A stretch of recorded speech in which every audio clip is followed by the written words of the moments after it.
New Spurs, Adrian.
Good evening, everybody.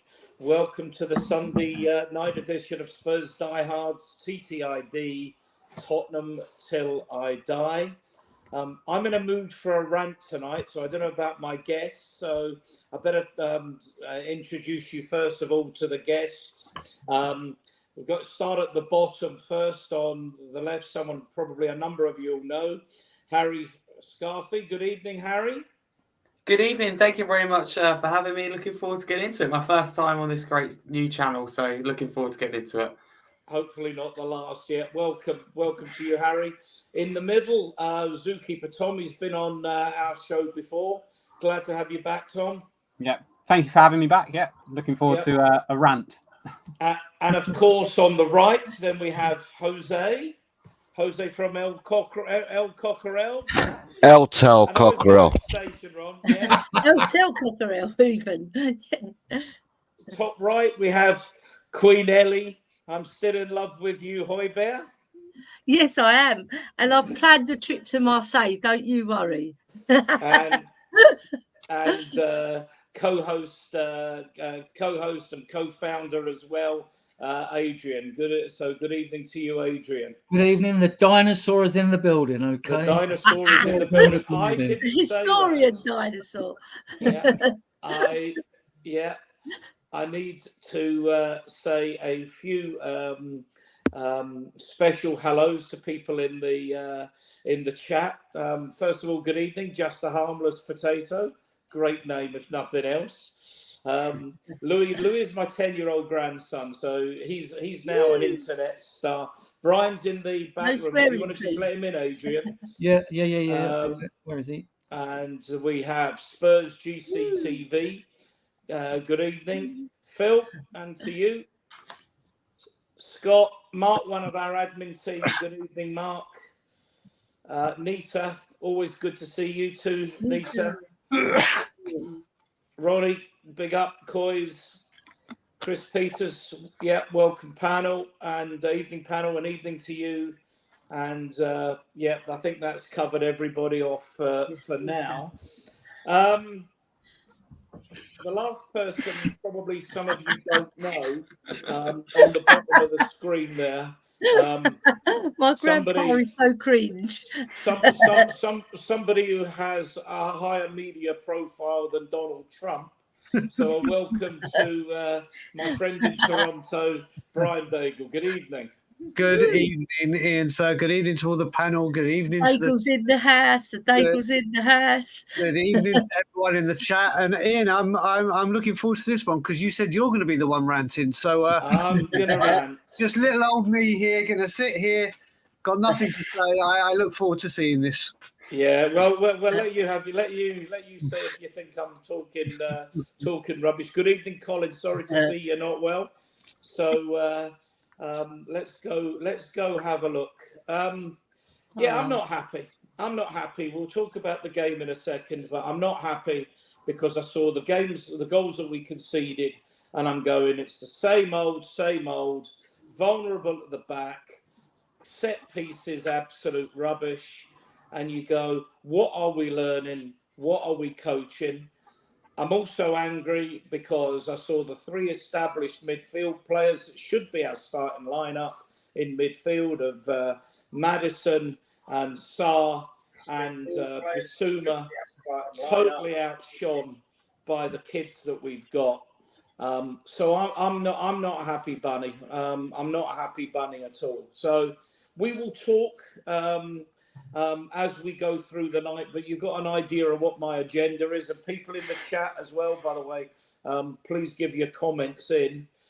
Starting lineup, Harry, let's start with you. That was the starting lineup. Was that what you expected? And what are your thoughts? Yeah, kind of. Obviously, there was talk about Solanke beforehand, but it seemed too late for him to feature at all. So, I think it was kind of the expected lineup. Obviously, we'll get into Shuba a little bit later, but in like the set piece problems, I mean, that defence there, it still should. I know it's not the defence that we see going into the season, but it still should be good enough to deal with those set pieces. So, it's a fairly strong team. It's a team that have a go at Bayern. Obviously, as I said, we will get into what happened, but that is a strong team looking closer, like we see going into the new season compared to what we've seen at times throughout pre-season. So, I was happy with that lineup. Tom, what about you? I think for me, we're going to talk about set pieces quite a lot, I imagine, in this. My overwhelming concern with that team is how many players on that team are over 6 foot. And I think we can talk about coaching set pieces and defensive set pieces, but our biggest problem is we just don't have any big players. We've gone from a team that was full of massive players, Wanyama, Dembele, Alderweireld, Vertonghen, even Walker, Kane, Ali. These are all guys that were good in the air and winning the ball. Whereas Porro, tiny. Davis, tiny. Spence, tiny. Bissouma, tiny. Maddison, tiny. Johnson, tiny. They're all really small players. And I think coaching a defensive set piece is important, of course, but just having those big guys that can actually win a ball in the air, we're missing that quite sorely. And hopefully, a Solanke helps that. Hopefully, Romero coming back in helps that. Van der Ven, although I don't think actually for his size is as good in the air as what he probably should be. Yeah, I think set pieces will be an ongoing thing this season, and people will talk about defensive coaches, set piece coaches, but you do need a bit of size about you as well to help with that. Yeah. Harmless potato. I won't change the screen at the moment, but it's Tom, zookeeper Tom. Actually, his dad's been a good friend of mine since we were little boys. But Tom knows a fair bit about this game, which is why I have him on. Jose, you follow up Tom's comments? Yeah, it wasn't nice to see. It was pre-season. It wasn't nice to see, but I'm looking for big improvements from the start of the season, from the first game. And that starts off with Solanke coming in. The best defensive formation is defending from the front. And Solanke presses and Solanke will defend from the front. Yeah, you're quite right. Tom was quite right. The starting lineup yesterday didn't have all the tall players in it, but you still got Adoghi, Van der Ven, Romero to come back into that side, who are all 6 footers. Solanke's a 6 footer, and he'll come back into that side as well. Bentancur is a 6 footer if he ends up starting the game. He's a 6 footer as well. So you've got height to come back in. But yeah, for me, you defend from the front. I said this on my show earlier on today. When I grew up playing football and you watched the Liverpool of the 70s, Ian Rush, 70s and 80s, Kevin Keegan, Kenny Dalglish, Ian Rush, these are the players that defended from the front and did the pressing and stuff like that. And I'm just hoping that with Solanke, that's the way that we'll go. So, yeah, yesterday wasn't nice to see. I think that Vicario has now made a couple of mistakes in consecutive games with his passing out from the box to the centre midfielder. If the centre midfielder, and I know that we want to take the ball in tight spaces and that, but if the centre midfielder drops to pick the ball up and someone's up his backside, but not just up his backside, legs and body all over him, like carrying him like a spider, going for the kill, then what we should be doing is should be dropping the ball beyond into the half spaces, into the areas. And he did this after, because we conceded a goal. He started doing that. He did this in the first game against Bayern. After he made the mistake, he then did what I'm referring to. And then, yeah, defensively, some of the second and third goal for me, it wasn't just the lack of the marking and the attacking the ball. I only watched it live. I haven't watched it since. But to me, there was a second player. There was an overlap. There was a second player there. So the person that won the ball for Bayern, there was still another player unmarked beyond that player. So therefore, it meant that somebody, for me, wasn't doing their job because two of them people were being marked by one of ours. I think Sarr for the first goal and Kulu for the second goal. But they had two players and it shouldn't have been like that. I thought Spence was weak on the two of the goals anyway. But comment there. Whoops. Can I? Can't. I'm pressing the wrong buttons here. Sorry about that. Let me just find it. Yeah, there's Phil's comment. Maybe you want to pick up with that. I'm pressing on my phone when I'm on my iPad. Excuse me, Ellie. Yes. Phil comment. I mean, I have to say, I'm a total agreement with this. Zona marking, never been a fan of it. Man marking all the way. What do you say to that? You've got some coaching knowledge, so you tell us. I'm going to hark back to Dave Mackay days, right? And also Steve Perriman, because they were two great players for us. One a captain, one fantastic defender, stroke midfielder when he wanted to play midfield, right? In Dave Mackay, they always organised the defence before we even started the match. You do it in the training room, right? You'll say, right, who's their danger men? Gnabry, because of his movement, and he's not a big guy. Right, he was causing us all sorts of problems with his clever darting runs and making an angle for himself. So you've got to watch out for the little players as well as the big players who are physical on the corners, right? Because they can create havoc as well. All right, so I'm not one for zonal marking because you're just marking space, right? You take your man, like Dave Mackay said. You take him, I'll take him. If you lose your marker, that's your fault. Right? And I'm going to give you hell. I'm going to give you hell for losing your marker. Right? So I always like my marking myself, and I would coach it. All right, because I think it's responsibility in a team. You know, you've got to take your man and make sure that you don't lose him. And if you lose him, you're going to get help from me because I'm the captain. Or I'm the coach. All right. So next game, if you do it again, you're out the team. You're on the bench. We're getting some blisters on your bum. That's what I say. Right. So there you go. That's my take on it. You've got to watch out for the nippy men. Make sure that a nippy man is marking the nippy man. Because the nippy man has got the speed to mark the nippy man. Yeah. Right. If you put a big lummox on him, the movement of a big lummox is not as good as a nippy man. An old nippy man is Porro.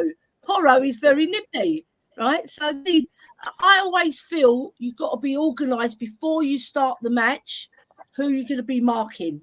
And it doesn't look like we do any of that. So I'm not going to apologise for Postecoglou because he knows himself that he should be sorting that out.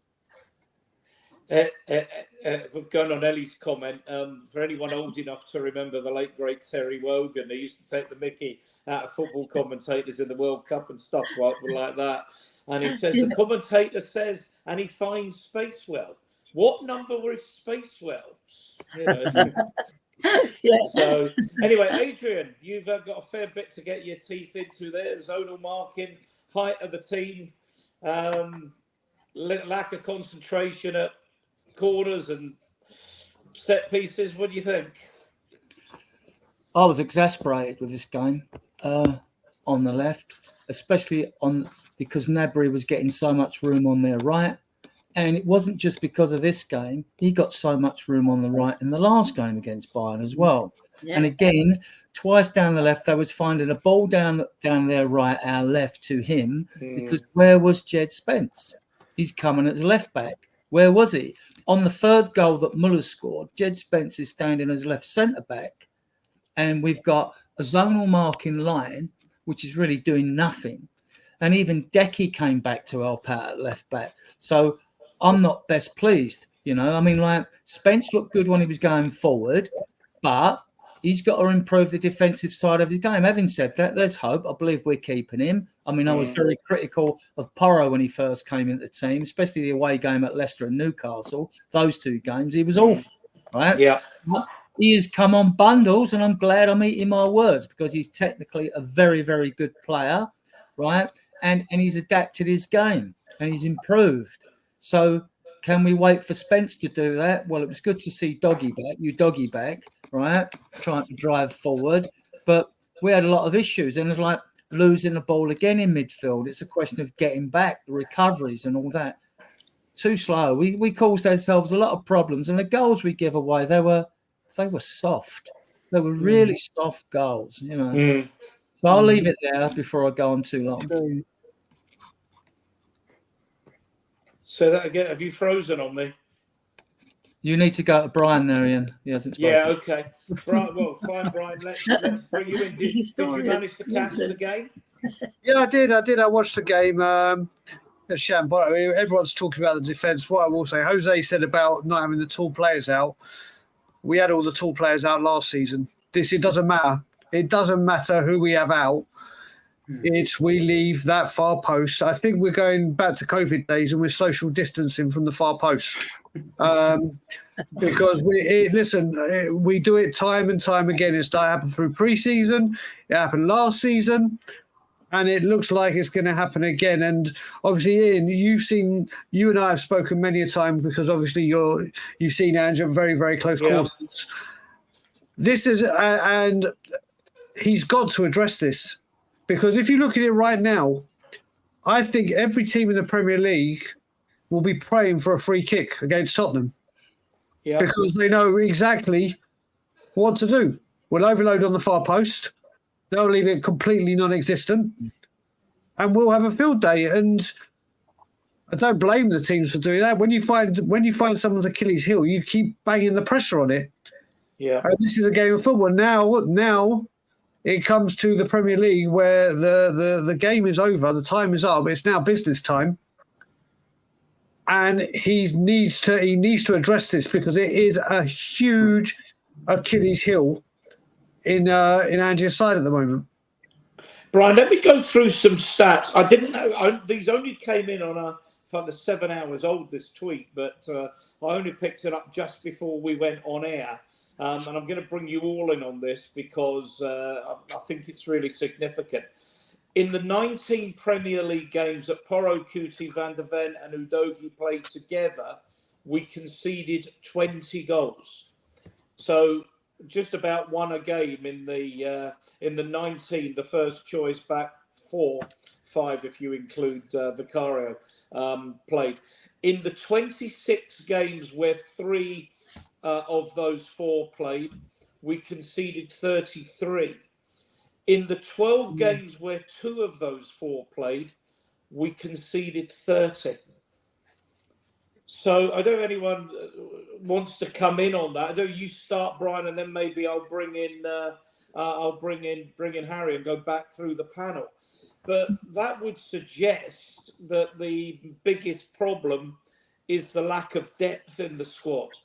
That the Davises and the whatever of this world, the Reguilons, just aren't up to it.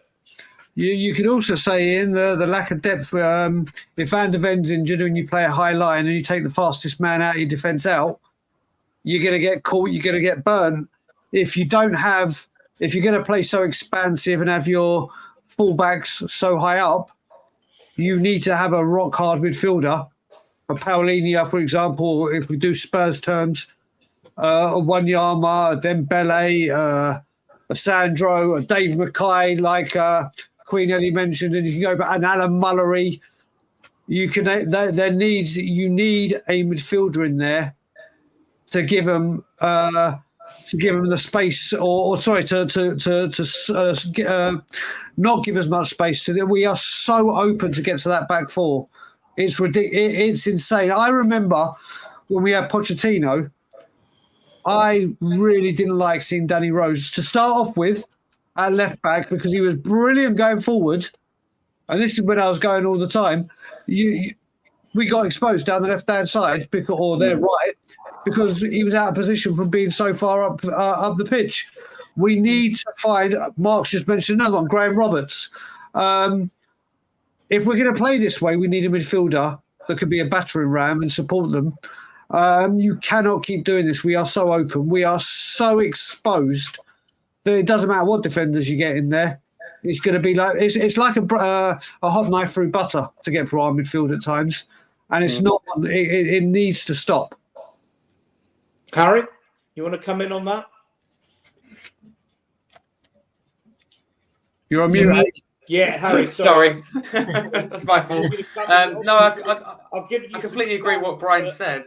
Yeah, that's all right. It's my fault. I agree with what Brian said, and I think that whatever defence that is, I think you're going to concede goals because the way we play football and the zonal marking, I do think it's an issue. I'm surprised by the lack of people talking about it, and I know it's only pre-season.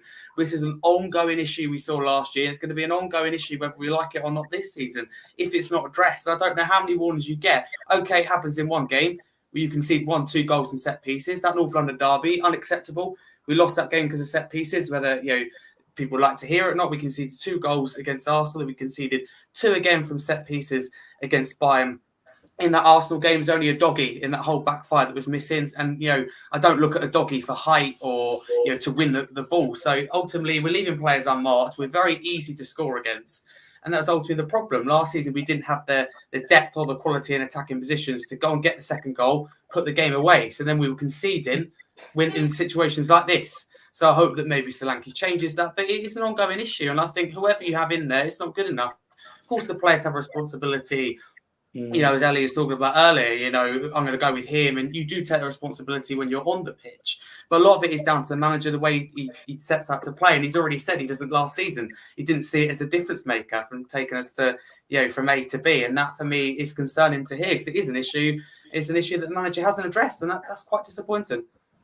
One thing very, very quick. What I will add very, very quickly is last season, especially the Arsenal game, and probably the game against Bayern Munich, just for 2 examples, when those set pieces came in, I think every Spurs fan said, a goal's incoming.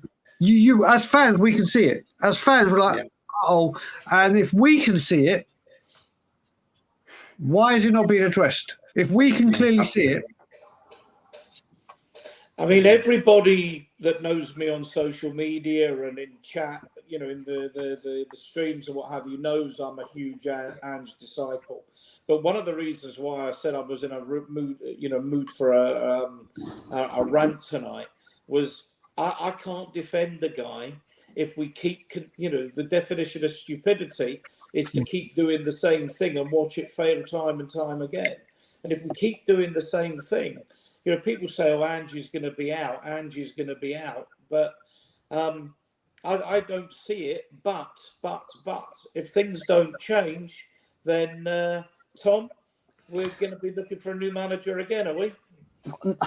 No, I don't think so. It's difficult because I agree everything what everyone is saying. But my take on it is that the free kick happens because we've made a mistake further up the pitch. And I think this is what Ange is looking at.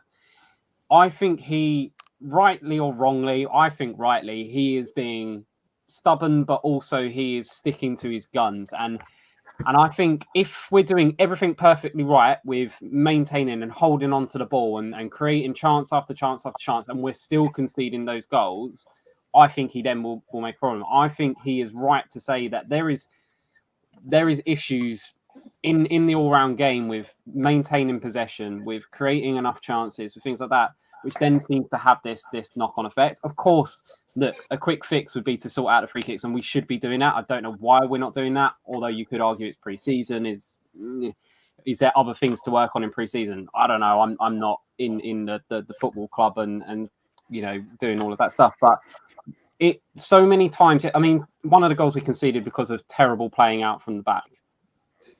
You can improve that by quite easily. And to be honest with you, what that looked like to me in that situation with Vicario's pass is that they had been trained, right? You pass it here, and then it goes into Basuma, who turns out and passes it forward. And Vicario has just not looked. So hopefully that's a lesson learned for him, and he'll actually look and see if Basuma's got a man on him.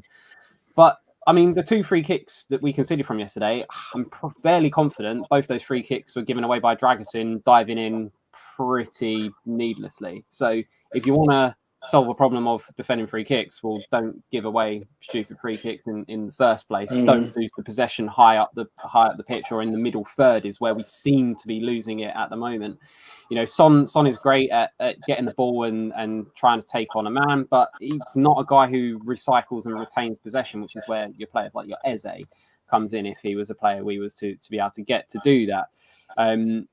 Also, a Solanke, he's going to help massively with that. He's going to push the defenders back because he likes to make runs in behind. That's going to give more space to the midfield. So, yeah, I definitely, you know, if halfway through the season we're still conceding these free kicks, then of course, I think like from these set pieces, I think rightly we need to then start critiquing on Ange. But I do think there is still more that could be done further up the pitch to stop these counters, to stop these diving in challenges which we're conceding these free kicks from, and that will go a long way to, you know, best way to defend a set piece is to not give away a set piece in the first place, right? So if we can improve that, and a defensive midfielder who is good at tracking back on the transition would really help that. But also, again, players up top that can hold on to the ball, not give it away stupidly like we keep doing, and create more chances, and then hopefully that will have a knock-on effect with that. But it's going to be very quickly, because I said want to bring everybody in. Comment from your dad there, though. I was there and I watched it on telly. Bayern had men all the time on both wings, especially the first half. I mean, they just overloaded down the flanks. To me, it was just too easy to play against us. Agreed. And I think this is unfortunately the downside to the inverting fullbacks, right? So they go in, they leave massive space. So of course, like, I mean, if I was Sunday League and I was noticing that, I'd be saying let's leave 4 men up top because we'll win the ball back at some point, and then we can just lump it up there, and you know we're 4 on 2. So 100%. But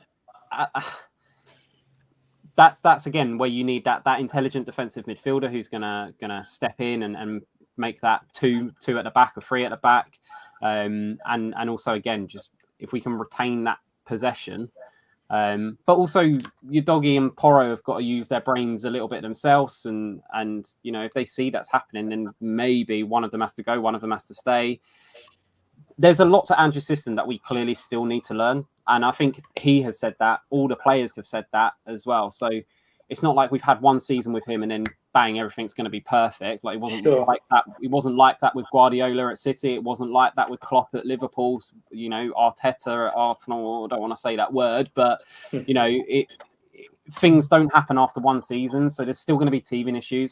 You know, there's so many players in this team that we all still don't think are good enough. We've got rid of a lot, which is great. We need to start bringing more players in now. And that's, I think, where the if you get better players, then some of these issues go away. And that's just a simple fact, unfortunately, that Daniel Levy probably doesn't want to hear. Jose, before I bring you in, I presume this is talking about us. I hope it's talking about us. Anyway, 700 subs. We're pretty well a new channel.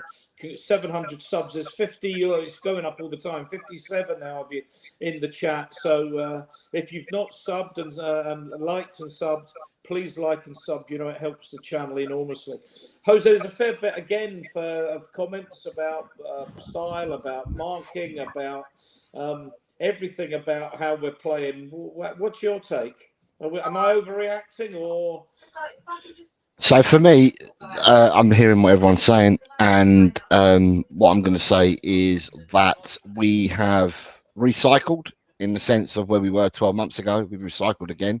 Players have left the club. Players are coming into the club. This pre-season has been a proper one compared to last pre-season that we had last year. And I said this last week on the show. Playing football, when I play football, and still now when I play football, we always talk about looking after the ball. If you don't lose the ball and you keep possession, then you're not going to make the mistakes. So I just think that with the players that we've got now, and the players that we've brought in, and the players that are solely training at the moment, These are players that he believes can play the system that he wants to play and will look after the ball and, will do the things that he wants to do. As opposed to last year, where we were using players to play matches, and we were forced to, because that's the hand that you were dealt with, that's the squad you've got. And I don't think it worked quite that well last year. But I'm hoping, and I'm going to say I'm hoping because I'm not a coach at the club, but I'm hoping that these players will pick up on what they're being coached in time for when the season starts. If you look after the ball, you don't give it away, then you don't make the mistakes that lead to occasions where corners, free kicks, or where you get these problems that happened to us yesterday, where there's an overload in the area and our players don't know who to mark and where to go. So there's a whole matter of things, and it needs to be worked on. It's not going to be a fine art that's going to be done now. Had we had some, it might have been different if we had some Italian coaches, because the Italians are masters at defending, aren't they? And if we'd had some more Italian coaches, I don't know what Raimundo is. Raimundo Italian? Does anyone know? Anyone Raimundo? know? I wouldn't say our defence is much better under the last Italian manager, though. I'll Google it. I think he's Portuguese. He came with Nick Montgomery, didn't they? They were with they won the title with Mariners in Australia, and then they went to manage Hibs and Scottish under-21s. Yeah, well, a few Italians pride themselves in defending, so we couldn't do worse than get a couple of Italian coaches in to help our defending techniques. But yeah, as I said, I'm pretty much with what Tom said. Other than if you don't give away the free kicks, then you limit the amount of goals that are going to be scored that way. But then I also believe that if you look after the ball as well, then you don't put yourself in these positions. So I just think it's a case of, I think we should be in a better position come start of the season than where we were last season. Funnily enough, I think the stat came out to say that up until December, we hadn't conceded any goals from free kicks and corners. And then after that, I think we conceded 14 in the last 6 months of the season. We conceded 14. And for me, in all honesty, it's probably 13 too many. Okay. Milton, I have to leave that comment up. Milton Nabriga, thank you for that. Yeah. Well, that's what we're trying to achieve here is to get on interesting guests with good knowledge of the game to keep everybody interested and online. Ellie, again, if you don't lose possession of the football, you can't concede a goal. I've been harping on about that for weeks, but... Well, I would suggest the players get on their physicality and their aggression, because there's only, like Adrian very eloquently puts, the aggression in our team is quite poor, and we need to have more aggression. So we need to have that shithousery as well, because sometimes, like the Italians do, they use a bit of shithousery, they use a bit of guile, and also desire. I was always taught as a footballer, you have to have the desire. If you've got the desire, you've got the will, right? And then you can, even if you haven't got the technical ability, right? If you've got desire, you can overcome a lot of things in football. And it all bodes well for the team as a whole if you're working as a unit, right? So like defending from the front, pressing, keeping focused, right? Focus is very important in football. You lose focus for 1 second, you could be 1-0 down, right? And then you're chasing the game. You've got to get a goal back and another goal to win the game. So all these ingredients make for a fantastic football team, and we're lacking in a lot of areas. Although we have got some technical skill and we have got some aggression, we haven't got enough of it. So we need more technical players who can hold the ball like Kulu, because Kulu comes in for a lot of criticism. But one thing he can do is nurture the ball and keep it and carry it forward, right? And you saw with his 2 goals how well he took them, all right? And tenacity is another one, right?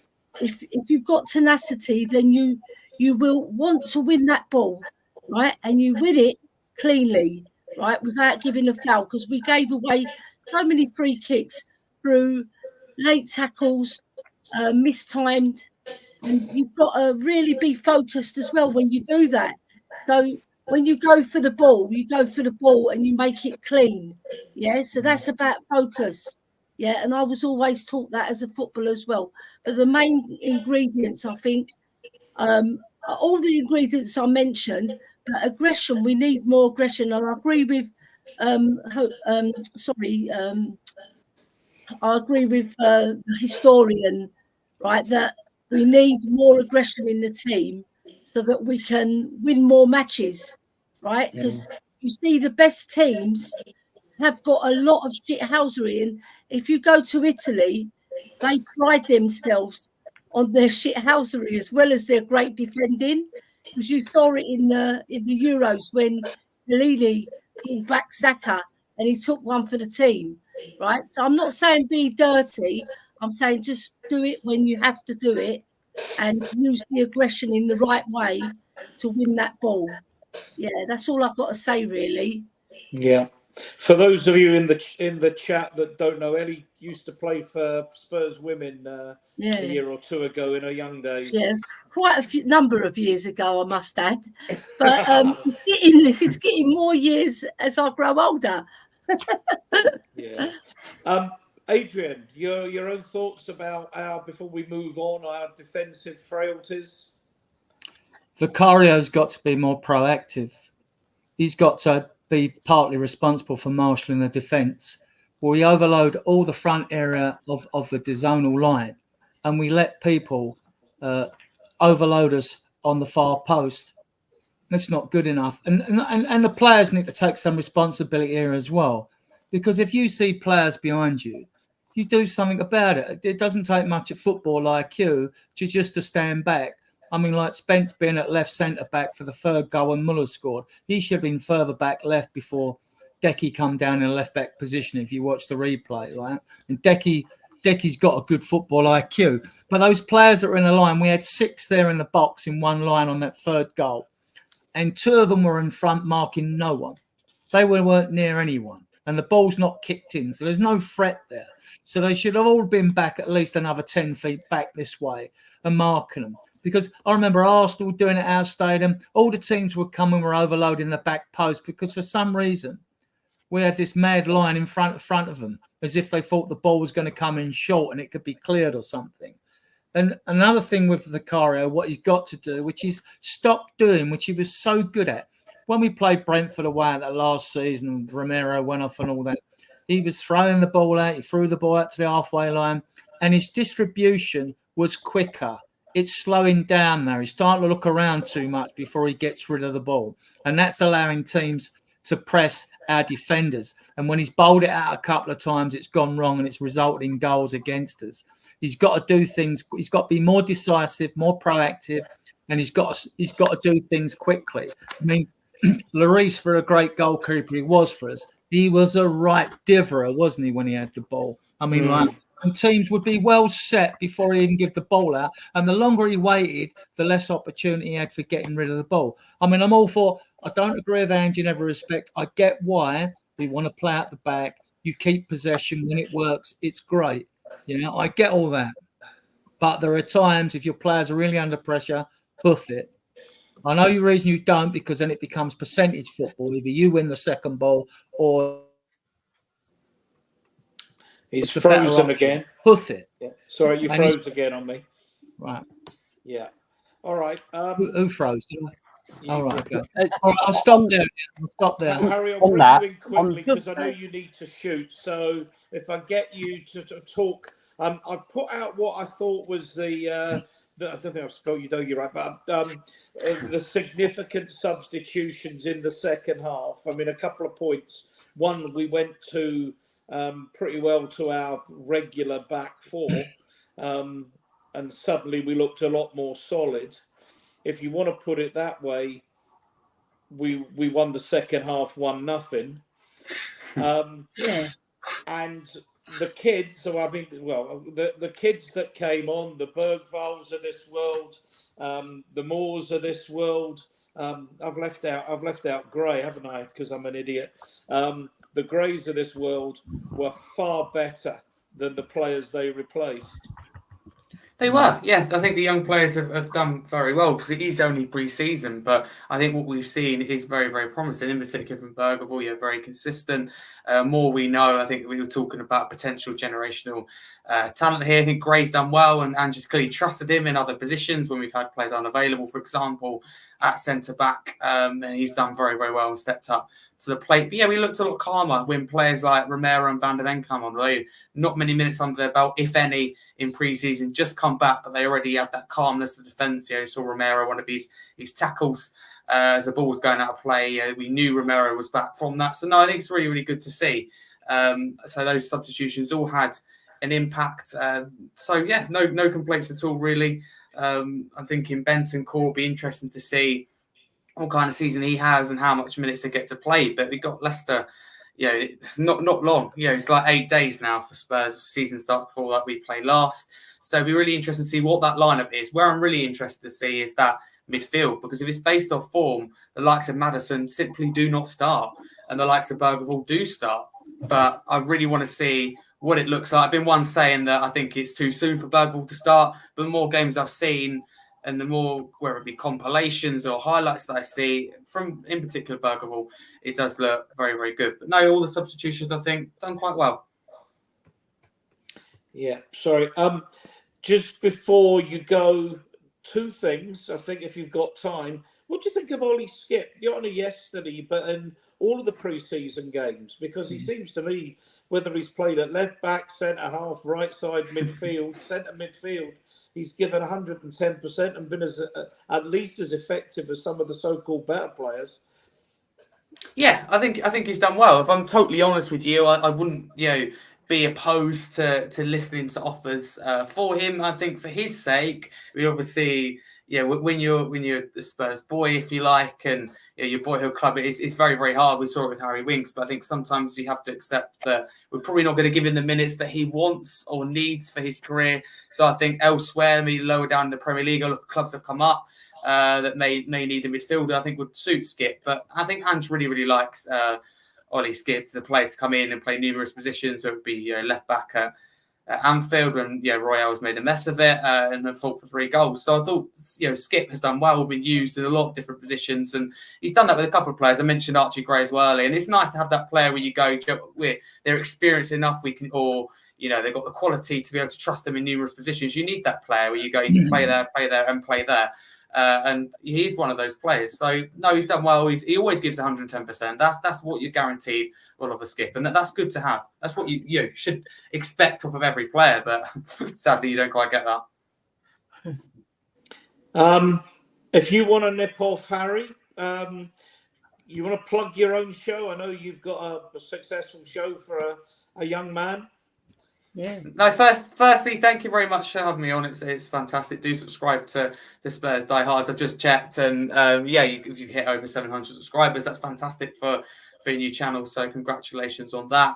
If you want to check out my channel, you can. Scarfy Spurs. So we're doing a lot of content, mostly daily at the moment. Whether it be daily lives, reacting to news, but weekly shows such as Monday 7:45 p.m. with guests. Got Billy T on Monday. Got quite a few big guests coming up as well as we go throughout the season, and the Premier League show is back this Wednesday evening as well. So no, it's all going well, but thank you very much for having me. A big up all of you. You've got an extraordinarily good guest on tomorrow night, I heard. Yes, yourself. Yes, you had me thinking then. The shoe. I should have gone yes. I'll see you tomorrow. It should be a good one. See you tomorrow. Thank you all. Big up. See you later. Thank you, Harry. Bye. What a lad. Great lad. Let's bring you in on that second half performance, because it was much improved, wasn't it? Well, it could be much worse.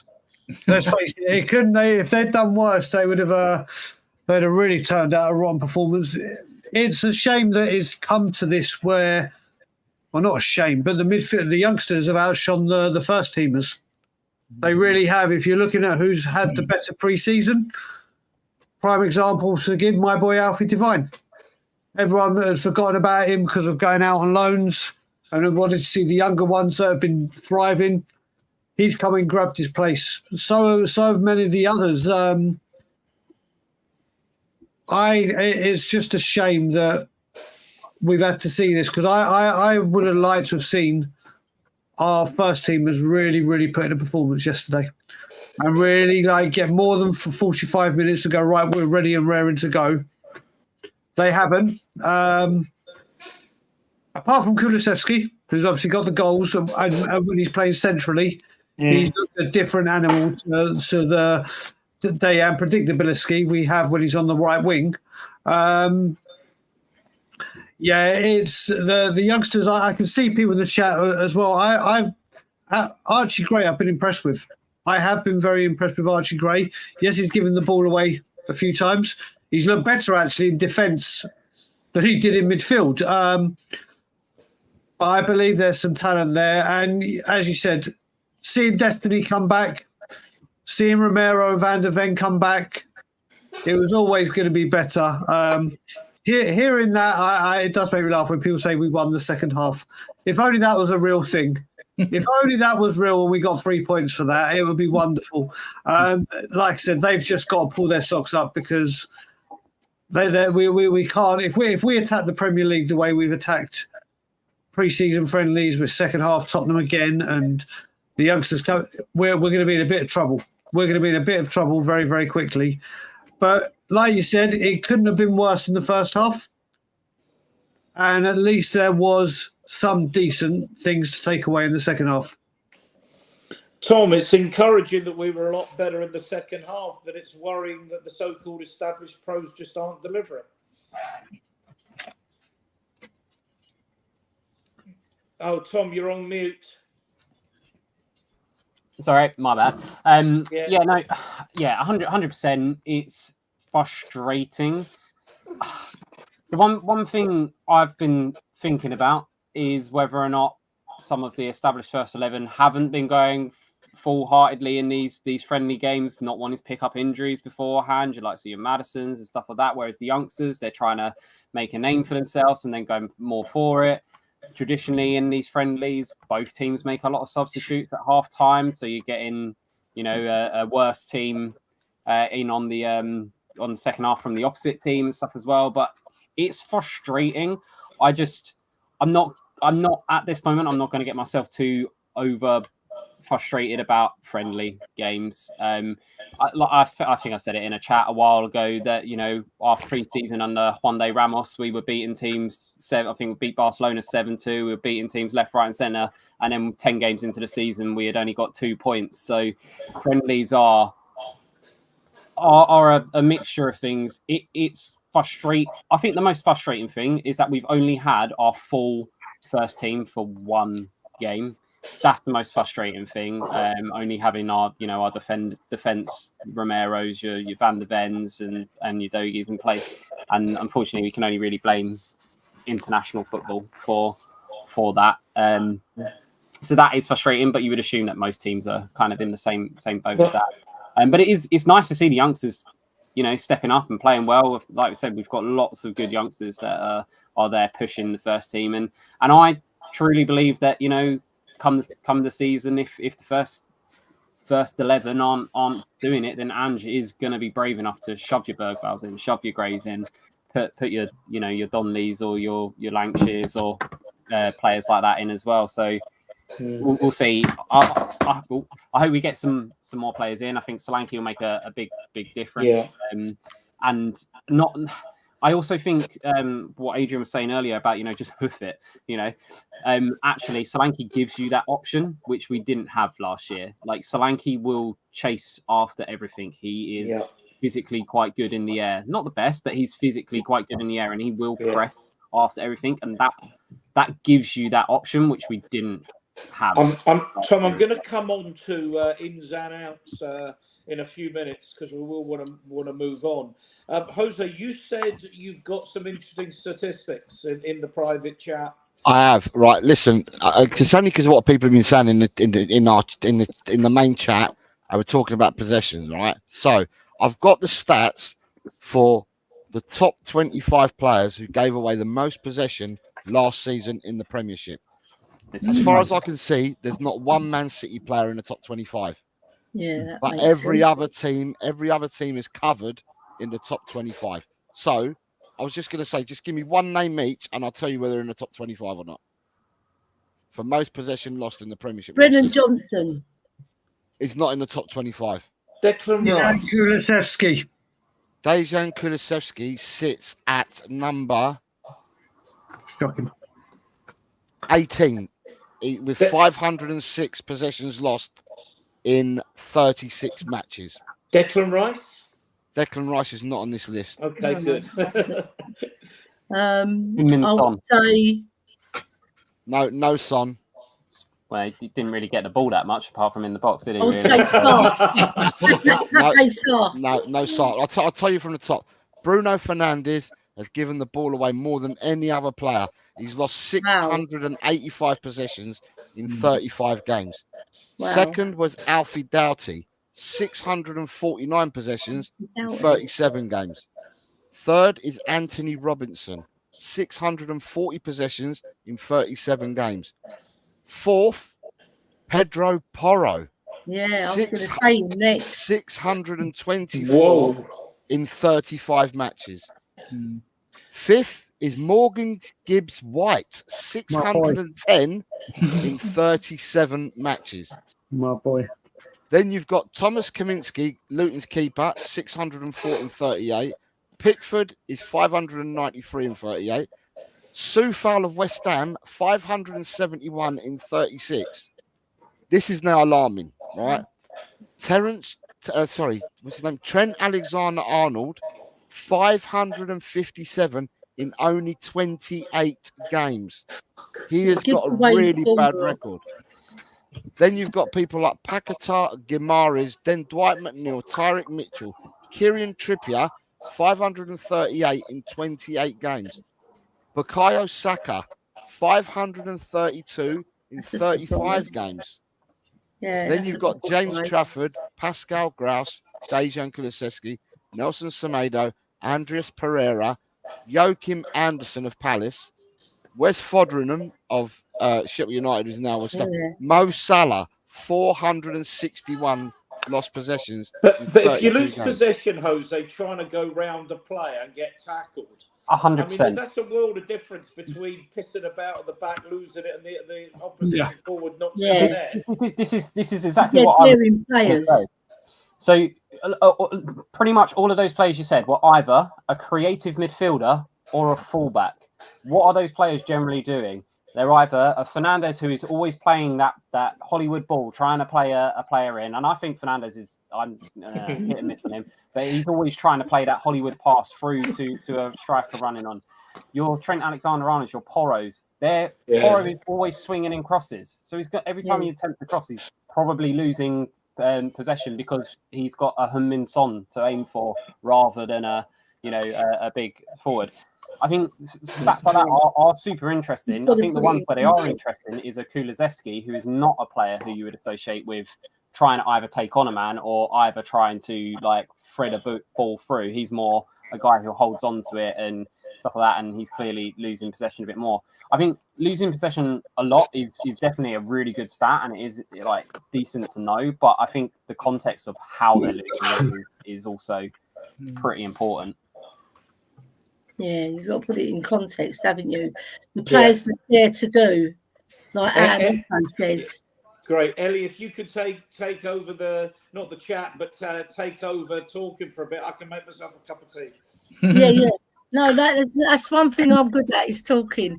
Being a woman as well, I'll chew my husband's ear off because his team lost 3-1 against West Brom as well. So I was chewing his ear off over that. Right, but I find players that dare to do, they take risks and they can lose the ball. So I think those stats can be put into context as well, innit, Jose? You know that for a fact as well. And the way you do the stats is fantastic because you always give context to it as well. So we really appreciate. Jose, did you mention any Arsenal players in there? Oops, I said Arsenal. Sorry. Yeah. Arsenal get battered everywhere they go. Arsenal get battered everywhere they go. Everywhere they go. Arsenal get battered everywhere they go. Arsenal get battered everywhere they go. Everywhere they go. I love that. Should we mention the other idiots in football, Chelsea? Oh, you would do that. Hey, come on.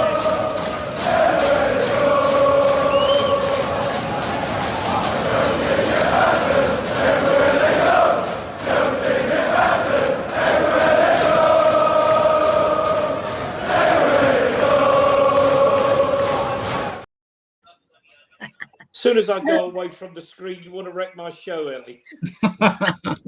Yeah, I'm the wrecker, Ellie the wrecker. Yeah, but one thing I am as well is very knowledgeable on players that are really, really, really skillful and bring a lot to the game.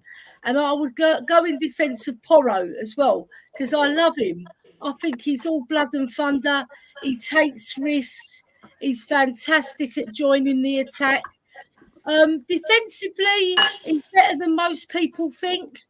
All right, he's susceptible for the ball over the top. We've seen it. But what he's really good at is recovery and blocking as well. So I love him. I think he's an asset to our team. Yes, he does lose the ball because he takes risks. But I like him. And I think another one who's like that is Saka. I know he's an Arsenal player. And I hope we don't play that Arsenal get battered again because we've already done it. Right. Right. So, yeah, I just feel that these players, they're the creatives and the ones that get you going, the ones that get you off your seat. They excite you. Right. So Trent Arnold is the one, another one. Grealish. I love him. I think we should have bought him ages ago. Yeah, but you know, like it's anything in football, there's always context, isn't there? So I like players who take risks. Brian Daigle's fantastic player, Gaza. I always think of Brian Daigle when I think of Gaza, you know, Brian, because that player was bloody brilliant. And another one, Gareth Bale, he always took risks. So all these players, they're the ones who get you off your seats. So I don't mind them losing the ball now and then, you know, even if their stats show them that they're quite useless in losing it, they are quite brilliant in other areas of the pitch and creating things for the team. Yeah. Adrian, don't mind losing the ball, or the system only works if we don't lose the ball? Well, the system, all systems work if you don't lose the ball, but the point is it's losing the ball and having the aggressive, you know, it's winning it back. When Basuma doesn't track back, that's an issue with me. You know, I mean, a lot of fans, I think, are going to be looking at Basuma and Maddison more than the kids this season because we want to see them like perform like they did the first 10 matches of the season. I mean, I noticed in the Bayern game, actually, Basuma and Maddison did start brightly. Then Maddison got the butt in the back of their head. He probably always was going to go off at half time. But I did notice, actually, that Maddison was dropping a little bit deeper and hitting longer forward balls. I don't know if any of you picked up on that. Yeah. I picked up on it. Yeah. A couple of them went astray, a couple of found their men and all that. He looks injury-free, and now he needs to show us what he can do. In one way, it is hard with pre-season games, you know, to really judge players. But just going on the youngsters, I've noticed that every second half of these pre-season games, we've shown so much more energy and bite when the youngsters have come on. And Brian's right, because I'm a big fan of Devine as well. Everyone was raving about Spence, who did well in Scotland, didn't he? And he did okay against QPR, and someone giving the man of the match. Superb in Scotland, yeah. Devine ruled that second half against QPR. He ran the show, really, I thought, like, you know. Then you looked at Bergvall against Hearts, right? 55 touches, more touches in the final third than any other player. He pops up everywhere like a mole in your front garden, didn't he? He's on the wings in the middle. Fantastic. He's everywhere. It's like of him. But he's effective with it. He's not like a loose cannon. He's effective with it. Then you look at others we've got. I mean, like Donnelly, who was playing at left back, who did a good job. But Wayne Burnett converted him from a striker from number 9 to a number 10. He's got a killer forward defence splitting pass on him. You know, Mikey Moore, what can you say about him? I mean, his stats are just mental, right? 17 today. Happy birthday, Mikey Moore. Yes. Come on, and he signs a 3-year contract, the longest he's allowed to sign under FIFA rules. but I wouldn't mind betting there's an add-on in there for a couple of years. You know what I mean? It should be. We'll do a Harry Kane add-on. It should be. So the kids, I think the kids have put experienced players to shame, and I'm glad because I've seen a little bit of urgency in Basuma's play. These players, look, I think Ange this season, I think we'll have a good season. Depends what you define a good season as, right? But I think we've got a great chance to win the Europa League. But if we get round any player that underperforms by January, if it's a Basuma or something, and he can't put the grit in his game and do the recoveries instead of strolling back when we concede a goal and all that when he loses the ball, I can see him gone. It doesn't matter how skillful, you've got to put the shift in, right? So he is disappointed. Maddison back from injury, we'll see. I mean, in the first couple of these last few games, he started with Maddison, Basuma and Sarr. That's going to be his starting three against Leicester in midfield. I know others would like to see Bergville thrown in or something. I think he's going to wait. I think they got more chance of starting in a home game than they have an away game, personally. And it'll be second halves, I think. But I'm only guessing. I mean, I don't know. I mean, it's one thing Ange does. He keeps me perplexed all the time, basically, with his decisions and that. You know, so, keeping the ball. Yeah, I mean, like, it's winning it back. We've got this midfield has got. Look, we all know, don't we? Most games are won and lost in midfield. Now, midfield last season, in the middle of the last part of the season, was pants, as was our forward line. We're not moaning about the back five, and yet we conceded all them goals. Why? Because we know there's talent there. We know they're okay, and they deserve a bit of protection as well, don't they? From the midfield and from the forwards. So, I mean, it is keeping the ball, but I still think we need to go out and get a midfielder with a bit of bite because, you know. I'll come on to the ins and outs in a minute if I can. Ben, welcome. Basuma for me has just been inconsistent. There's been times when I think he's looked like the Basuma. You know, there's just been occasions where that's the Basuma we bought from Brighton, and then suddenly he just disappears. And it's the same with all of them. Maddison, Sarr, Basuma. It's just a complete lack of consistency that I'm seeing that's really annoying me. That would be my. That would be my my quibble. But let's talk about ins and outs. Yeah, I said hi earlier. Hi AJ, good evening. Sorry, it probably didn't. If it didn't come through, it may have come through. There is so much going on in the chat and what have you. I'm trying to keep up with everything and talk to the guests as well. So, right, let's talk, Brian. Let's bring you back in then. Yep. We look like Emerson is on his way to Milan, and that should be done tomorrow. Lo Celso, funny enough, I saw a tweet by Johnny Hamay today about Lo Celso's stats, and he should be playing ahead of Maddison, but I don't know. He's another one that doesn't do it consistently. Reguilón apparently had discussions with Barcelona over the weekend. Solomon, there's talk the club wants rid of Solomon. To be honest with you, Son, Solomon, and Werner doesn't exactly fill me with great hope, particularly when you've got some of the kids coming through. I mean, I've written there Lancashire linked with Sunderland tonight. He was, and then I put that up before we came on air, and as we went on air, it said Sunderland are interested in Scarlett on loan. So you want to pick up and particularly some of the ins and outs. Yeah, I mean, when it comes to outs, Ian, I've got to the point that I'll talk about ins in a minute. Yeah, when it comes to the outside, I've got to the point now where I really couldn't give two monkeys who goes out right now. We have let go of so many people. The youngsters that need to go out and get loan that need an opportunity, go do it. That I understand, but we have got rid of it. I praise the club and I praise the owners for doing it and getting these people finally out the doors. We are 1 week away from the kickoff. We are numerically a lot weaker. We are numbers short, positions that have been left unattended going into the season. I do not care who leaves this football club anymore now. All I care about the incomings. Emerson's gone.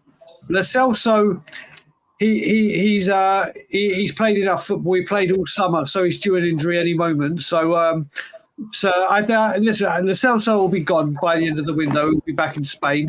Reguilon, I could not care about. It's been another bad buy by this football club. Another bad buy. We bought him for Jose. Then we had Conte. Then we had Stellini. Now we've got Ange. No one seems to want him. Another bad buy. Solomon needs a loan. Lancashire, if another striker's not coming, does Richarlison stay fit enough? I don't know. If he doesn't and Solanke gets injured and then everything's left to Lancashire, I really don't know how I feel about that. And Dane Scarlett, I think, needs to go abroad like Troy Parrott did, because he's not getting the minutes in the UK. But I'll let other people talk about the outgoings, because what we've done so far, brilliant. How about you now focus on building a team for Ange? I couldn't care about outgoings anymore.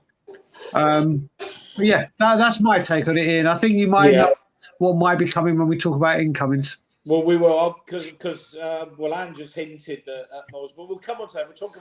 We'll talk about the outs, and I'm going to talk about the loans out, and then I'm going to talk about the permanent ones in, and what we need and where we need them and who we might realistically get. That's basically. I hope you'll all stay on the show, because that's the not the guests, the chat, because they're the things I think we all know need addressing.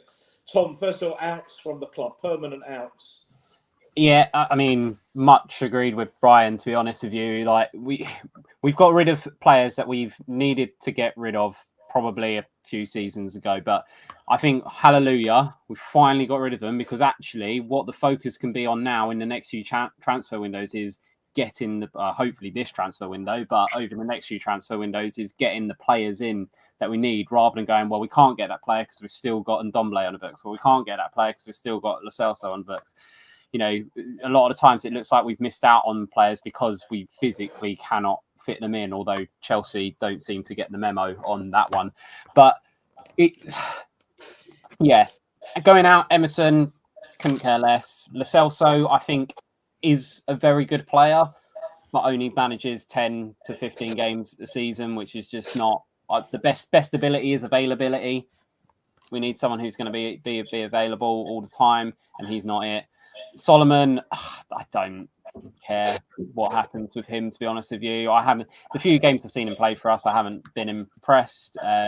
So yeah, whatever happens, if we sell him, then a good bit of business on getting a player on free and selling him for some money. Yeah, to be honest, now 100% what Brian said. Ange has even said in his press conferences it was worrying last season when we got these injuries and we didn't have the squad to cope for it. We've now got less of a squad than what we had last season. So we need to get players in. And we're all saying, oh, yeah, we need like a couple of players. We need a starter here, a starter there. But yeah, we do need a starter. And I'd much rather us buy starters and then your Basumas become your bench players and things like that. That's what we need to do. But I guess we'll talk about that when we come on. Yeah, we will. I promise we will, because I think that's what people in the chat are going to want to hear as well. Jose, who do we need out of the club permanently? I think we've moved on enough. I'm quite happy with everything that people have said. We've moved on enough players. Yeah, there's the 3 Spanish-speaking players probably still got to move out at the moment. But just to throw another name in there, Tottenham Hotspur have now formally informed centre forward Jude Sumsut-Bell that he can leave the club on a permanent basis this summer. The striker has received. Sumsut-Bell has been told that he can now leave. That's the boy we got from Chelsea. That whole transfer was a money maker. That was all that ever was. That was get a player in, give him a few games, sell him on, make some money, and that's what we've done. That was all that ever was. The striker has received interest from the UK and foreign side. So where did you get that from? I haven't seen that one. It's on Twitter. I'm looking at it at the moment. It's on Last Word on Spurs. Tweeted it about 5 hours ago. It's come from Mirror Football. Yeah, it was actually Jose. It was actually broken on Friday. Lily White Rose had it and broke it out on Friday. So this is just probably a development. Right. Yeah. Okay. It is, but yeah, it's pathetic.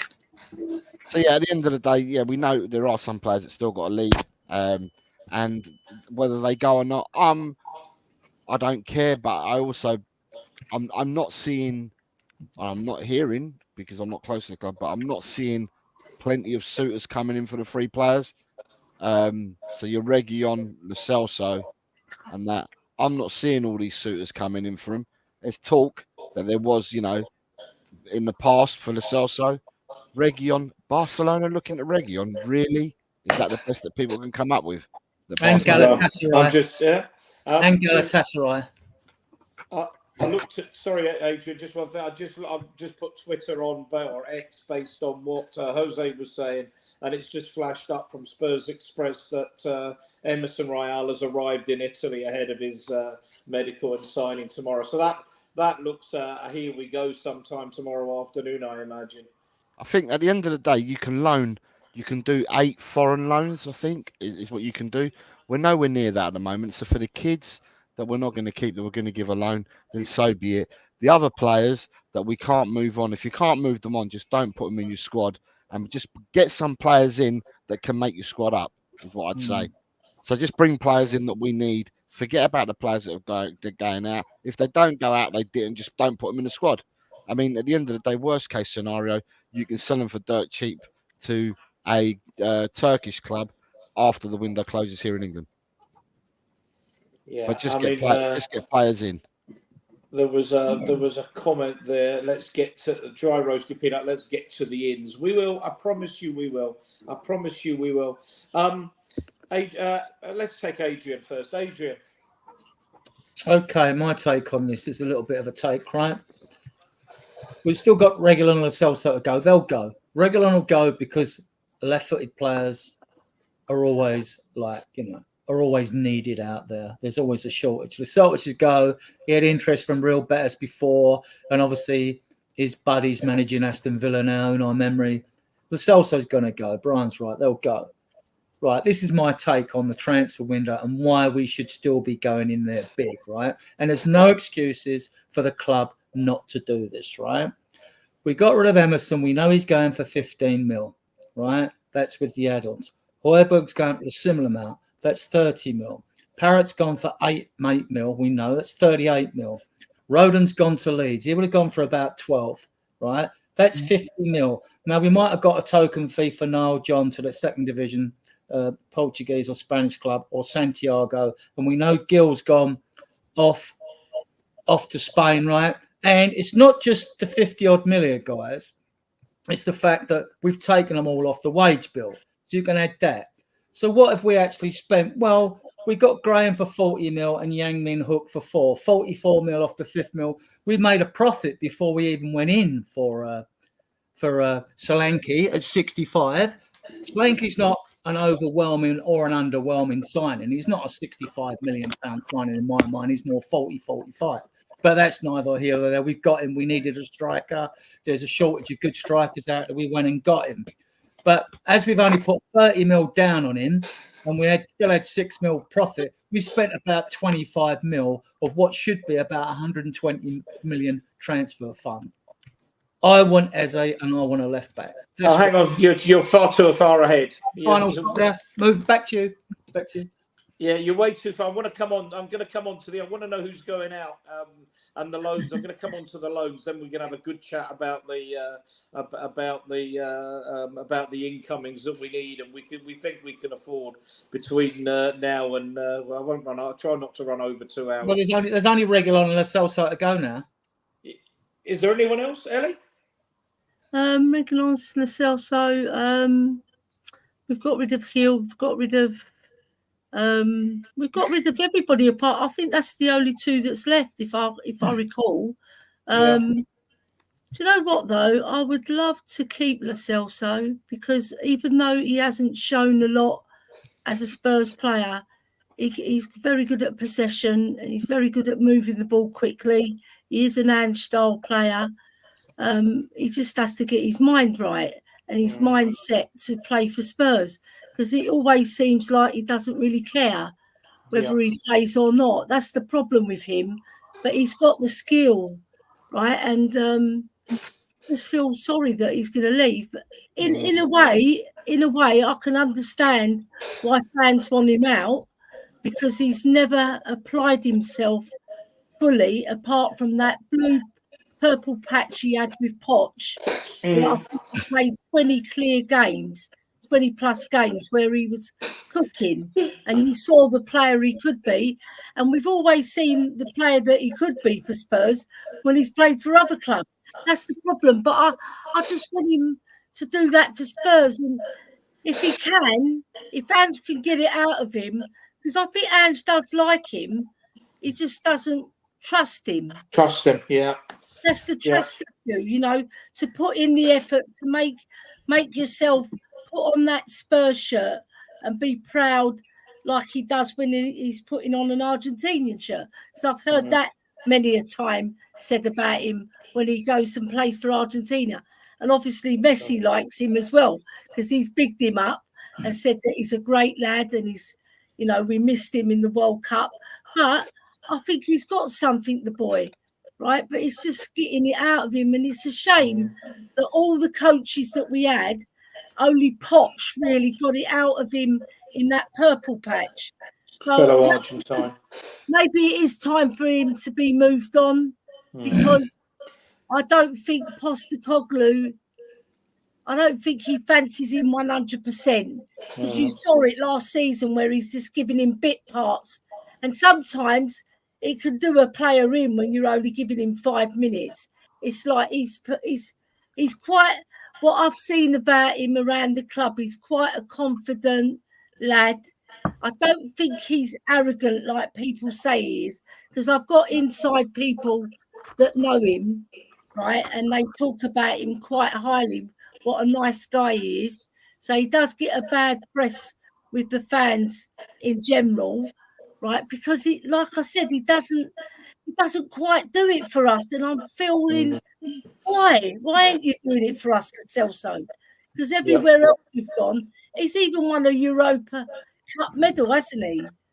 A little sod for another cup. Let's talk about who might get loaned out. There's sort of 60 odd of you in the chat, so again, please subscribe and share. Helps the channel grow. I've put some names down there. Let's pick up with you, Jose, first of all. You haven't come in first at all. There's some names of players that have been linked with leaving on loan. Might be others. I would say if we don't bring another striker in, right, and Richarlison doesn't go, I think Lancashire and Scarlett will both go out on loan. I don't think we're going to keep any of them, to be honest. And I think Devine will possibly go out on loan.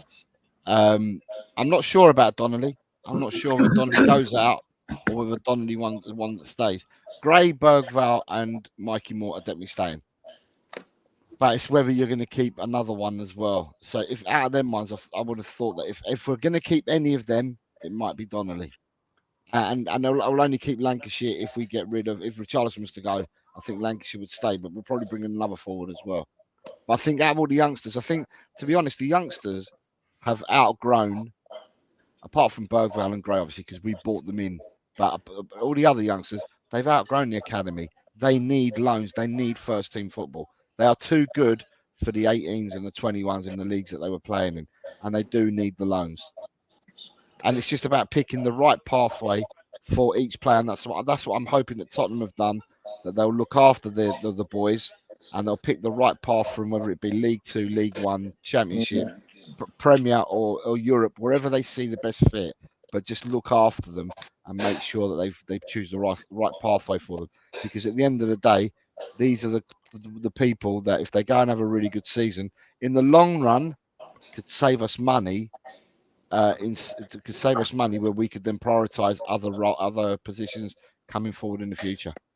There's a username that goes along with this benign Berliner, I think, isn't there? Can I just say a quick hello to Niall Kane, because he's just texted me, just to let him. Niall Kane, the man from Montrose, he was in our chat. He's a band from Scotland. He's a lovely lad. He's just texted me, just letting you know. he loves our show as well, which is great. Brilliant. Yeah. Right. Brian, let's bring you in. I know you've got some pretty strong views on Mr. Devine. Exceedingly. Listen, when it comes, people know I am probably Alfie's, or actually not probably, I am Alfie Devine's biggest fan. I'll die on that hill, and I'm proud to die on that hill.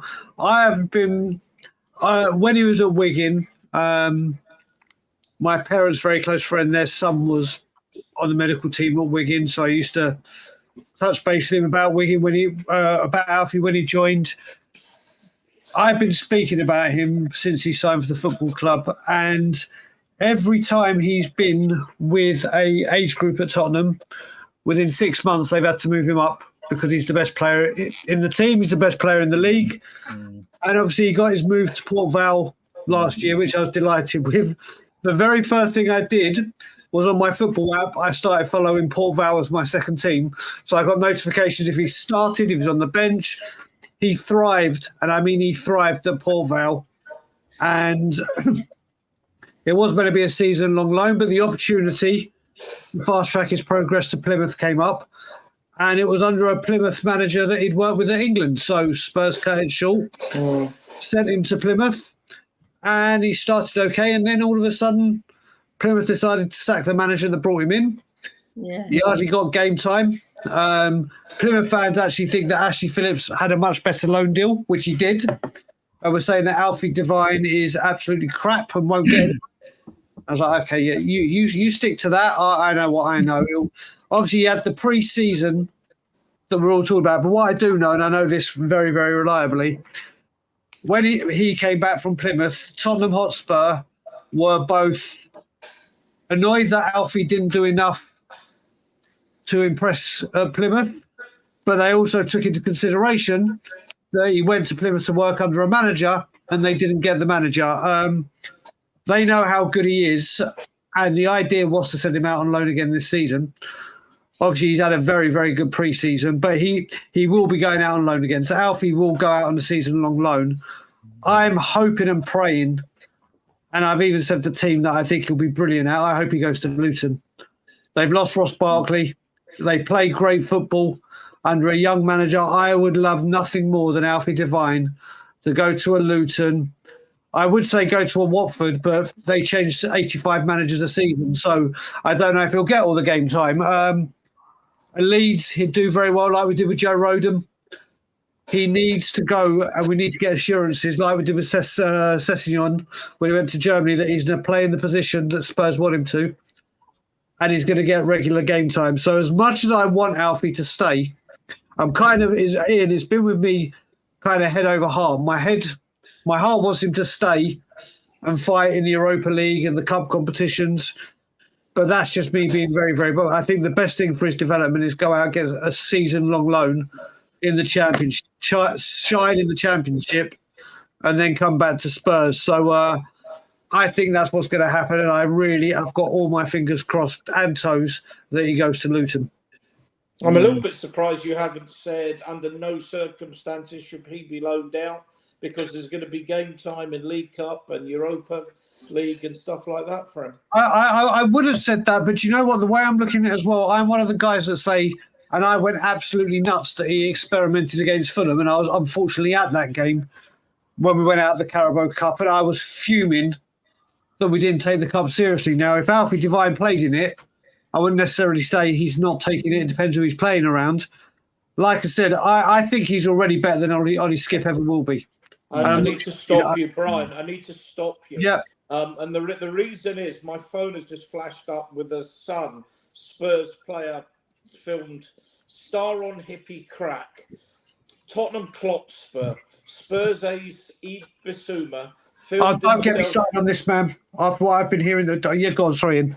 Do you know about this? Yves Bissouma filmed himself inhaling deadly hippie crack just days before the new season kicks off. Possession of laughing gas with intent to get high was made illegal last year. And then the body Spurs ace Yves Bissouma filmed himself inhaling deadly laughing gas just days, I mean, honestly, I mean, I just want to add to Brian. I'm a big fan of Devine as well. And those of you that didn't see him, well, you'll remember the goal he scored as a 15-year-old against Marine away in the FA Cup. Right? Yeah. And those that didn't see the goal, I mean, he scored a worldie at Port Vale, the one they showed. And like they were struggling down the bottom half. And then there was another game. And out of all their experienced pros, Port Vale get a penalty in extra time. And who steps up coolly and just slots it away when the seasoned pros at their club didn't? Alfie Devine. He's going to be like, he's one I've had my eye on. I am a big fan.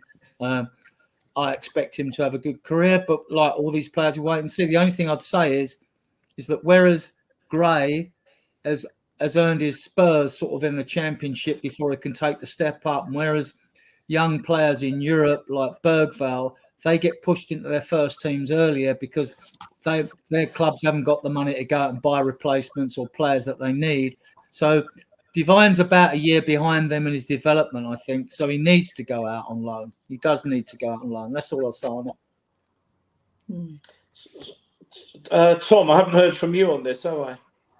No, yeah, again, just echo what everyone says. Devine, yeah, a loan is important, but the most important thing is it goes to a team where he's going to get the minutes. And I mean, loans are a funny one because you want them to have good loans, but I don't.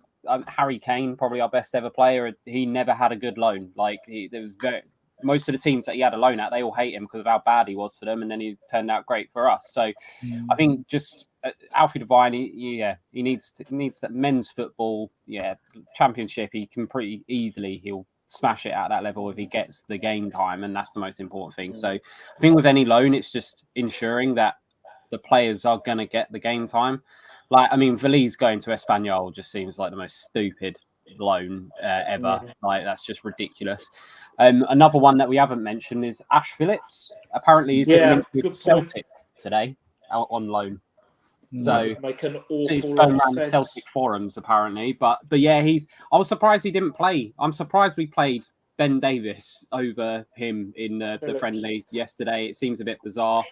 But yeah, allegedly, on the Celtic forums, he's been linked with them, which could be. I think he'd do very well, and I mean it's interesting because Carter Vickers was never ever good enough for Tottenham, but he's been certainly 2 seasons ago. He was the Player of the Year in Scotland, and he was absolutely exceptional. The number of goals and the solidity he had, the number of goals that he stopped Celtic conceding. And Ash Phillips alongside him, that would make an awful lot of sense, I think, knowing obviously football up here. Yeah. Brilliant signing for Celtic. It seems to me that Ange doesn't fancy him though. Yeah, I wonder. He's a big lump, isn't he? And I wonder if he's maybe not quite mobile enough for Ange at the moment. He seems pretty fast as well, but maybe just I don't know. There's just something not there, is there? But yeah, good loan, and hopefully he can. Sorry, I've come in there. Phil's comment about I think Devine is going to get a permanent move. I have to say I'd be surprised and I'd be disappointed. No I think way. He's got far too much to offer to let talent like that just go out the door. Sorry, here, can I just comment on that? He's right.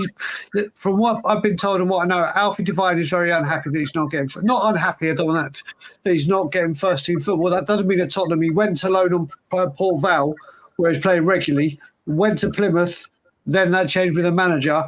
He's got to the age now where he wants first team minutes. We don't want to let him go.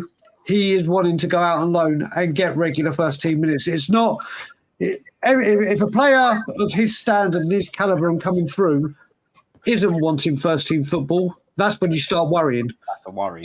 Well, that's true. That's true. Yeah, good point, Ellie. Yeah. What about Devine? I mean, in general. I mean, no one's actually picked up on the attackers. Other, I think Jose said that if we sign another forward, a proper forward, a real first-team player alongside and with Solanke and Richarlison, then Lancashire would go on loan and maybe Scarlett would go permanently. I mean, that's. But talk about any of the young players. I've just put those up as a guide, I think. You know what? I think all those youngsters are better than what we've got, honestly, because they can hold the ball. They're daring. They take risks. They've got the skill sets better than our current wingers or midfielders. They're just as good. Maybe they need the game time elsewhere, maybe, but I would keep Devine at Spurs and give him his opportunities, because the lad's got it. And I saw him on the bench, right? They flashed on his face when Kulusevski scored that second goal. He sort of, it was like a heart-hearted crack. But it wasn't because he was being disloyal. It's because he probably feels very frustrated that he's not getting the opportunities when he sees the other players, like Basuma, for example, lounging about. And you made a comment about what he's doing off the pitch, right? And he's probably thinking, why aren't I getting my opportunity when I'm better than these players at this stage of his career? Even if he hasn't been developed as a first-team player, I can see that he can offer so much more than a lot of the other players are offering. All right, so I feel for him, because he's a lovely lad in general. Because I've met him a couple of times, and I think he's ace, and he speaks a lot of sense.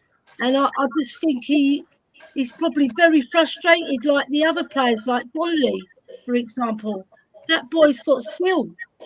He's like a skill in abundance, and he's got vision, right? And we're lacking that in the first team. So you saw it in pre-season. All the youngsters stepped up, including Mikey Moore. Dave Scarlett was a bit on the fringe, but he wasn't given many minutes. So he's probably one that we should put on loan, because I think he does need a bit more development, but not because he's not as good, right? Because I think he needs a little bit more game time, because the boy has got it well. So I disagree with who said that he's not good enough. I just disagree, because I think he's built up. He's made himself physically strong as well. He's worked on that part of his game. Because in the Premiership, you can be found wanting, as we've seen, where you haven't got the physicality. Even the first teamers, I'll change the subject a little bit, and I'll move to Brennan Johnson.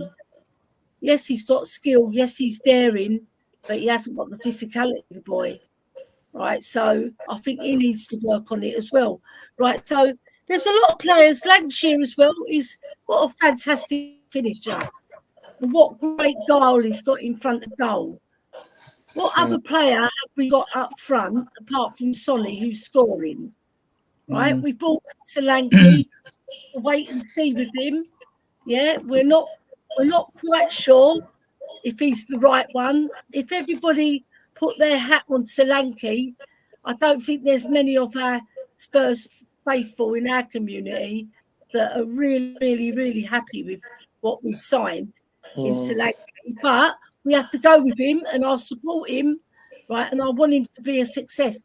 But we've got youngsters who can do it as well. And I just feel it's a shame that they are not being given the chance, right? Because, like I said, they are just as good, if not better, than what we've got at this stage of their development. I mean, I'm going to assume that we got wise to it, because I can't remember where it was in Spain that Valith went, but he didn't get any game time at all. And it's like, I think another one, a new manager. Where did he go? Seville.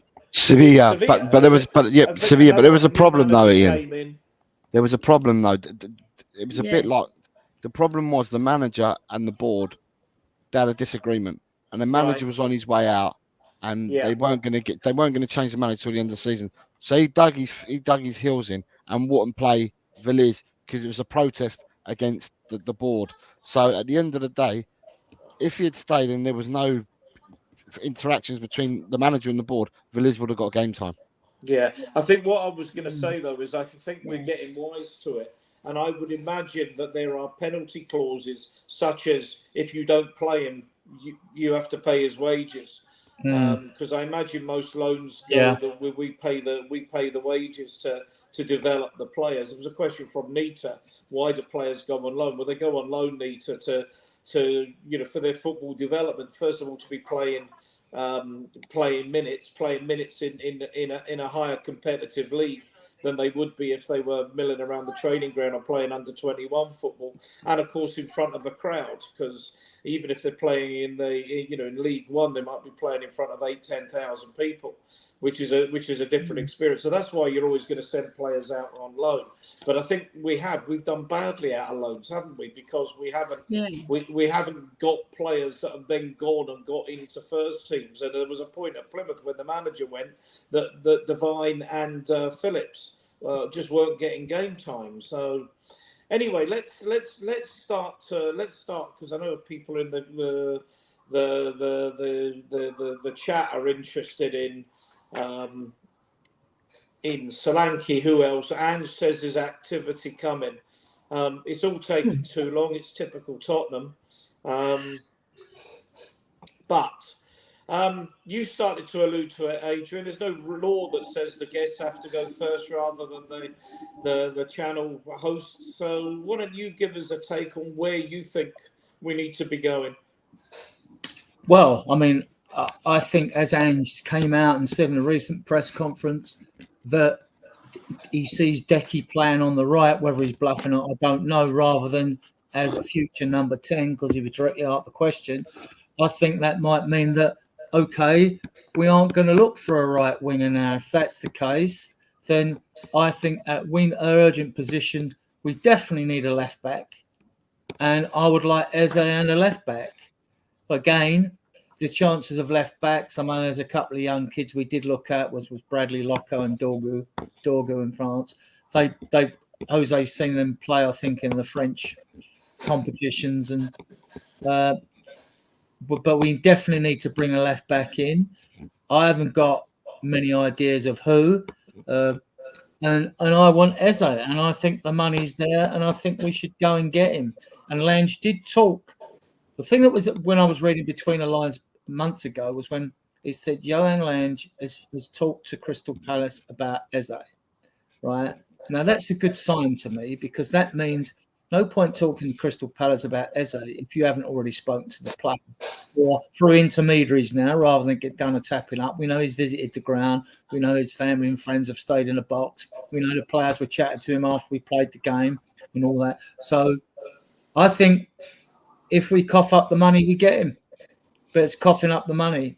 And every Spurs fan wants him. We all want him. Other than that, having said, I mean, I'd want three in. Like, I'd want eight. I know it's Krause and midfield, but I wouldn't mind another midfielder. But if we've got 7 already, without Decky moving into midfield to make 8, Eze and a left back for me, please. Ellie? Yeah, I'd like to get Eze because I watched him because my husband supports QPR, as everybody knows, and I love him. I think he's a fantastic footballer. He holds the ball very well. He drives forward. He's more tenacious than Basuma. He'll give you more. He's just an all-round brilliant footballer, and he can score goals as well, which we need. If we're going to challenge, we need midfielders to chip in with at least 10, 15 goals each to get us up those scoring leagues so that we can actually challenge properly. Because we've always been there or thereabouts, even under Poch, right? We were there or thereabouts, weren't we? Second and third. Like, we finished third against Leicester. We were fantastic. And we should have won the league that season. But I think there's certain players that can take us to that next level in regards to their scoring, as well as what skill sets they can bring to our team. You know, and keeping the ball is very important. Like Man City, they're the creme de la creme, aren't they, at keeping the ball? Their stats prove it year on, year out. And who's winning the trophies? Man City. So we've got to get up there, try and win something at least, and challenge. Like Spurs, we've fallen behind, haven't we, in the 24 years that we've had under the leadership. And I won't go there because I know you don't want to take it that direction. But there is a point that you've got to get the players that can take you to that next level, right? And we're always the nearly men, aren't we? We nearly did it. We nearly done that. We nearly done this. Got to 6 finals, only won 1. Well, at least we got to the 6 finals. That's one good thing. But I want to see progression. And these sort of players like Eze, and I saw Neto being displayed for Chelsea, and I was thinking, there's another one we could have got. Yes, he's injury prone, but he gets the fans off his seats, and he can score goals. Maybe not as many for Wolves because he's playing a lesser team, but we bring him on and nurture him and show him the Spurs way. We can make a player. There's lots of players who have not been so good at our club, and then they've gone to a better club and they've shown their true colours, right? Because they're playing with better footballers all round. So yeah, I would have loved to have got Dusan Vlahovic as well. Dusan Vlahovic, or that I can't pronounce his name. Gyökeres. Gyökeres. I like his movement. Yeah. I think he would have added something to our attack, even if he didn't get a first team spot over Solanke. It's someone to bring on who can score goals for fun, right? And then Mikey Moore needs to get his chance as well. I hope we can. I don't think he's going anywhere because obviously he's too young to loan out anyway. But there's so many things that we can do better at Spurs that we've been failing at. We've got to get our act together, Ian. We really do. Yeah. Yeah, I think as someone who's, one of the reasons Brian and I get on so well is we can both put a different perspective on the Levy ownership. And this isn't a show that, Ellie, that I like to get into the ownership. Yeah, we're not going to go there. No, we won't go there.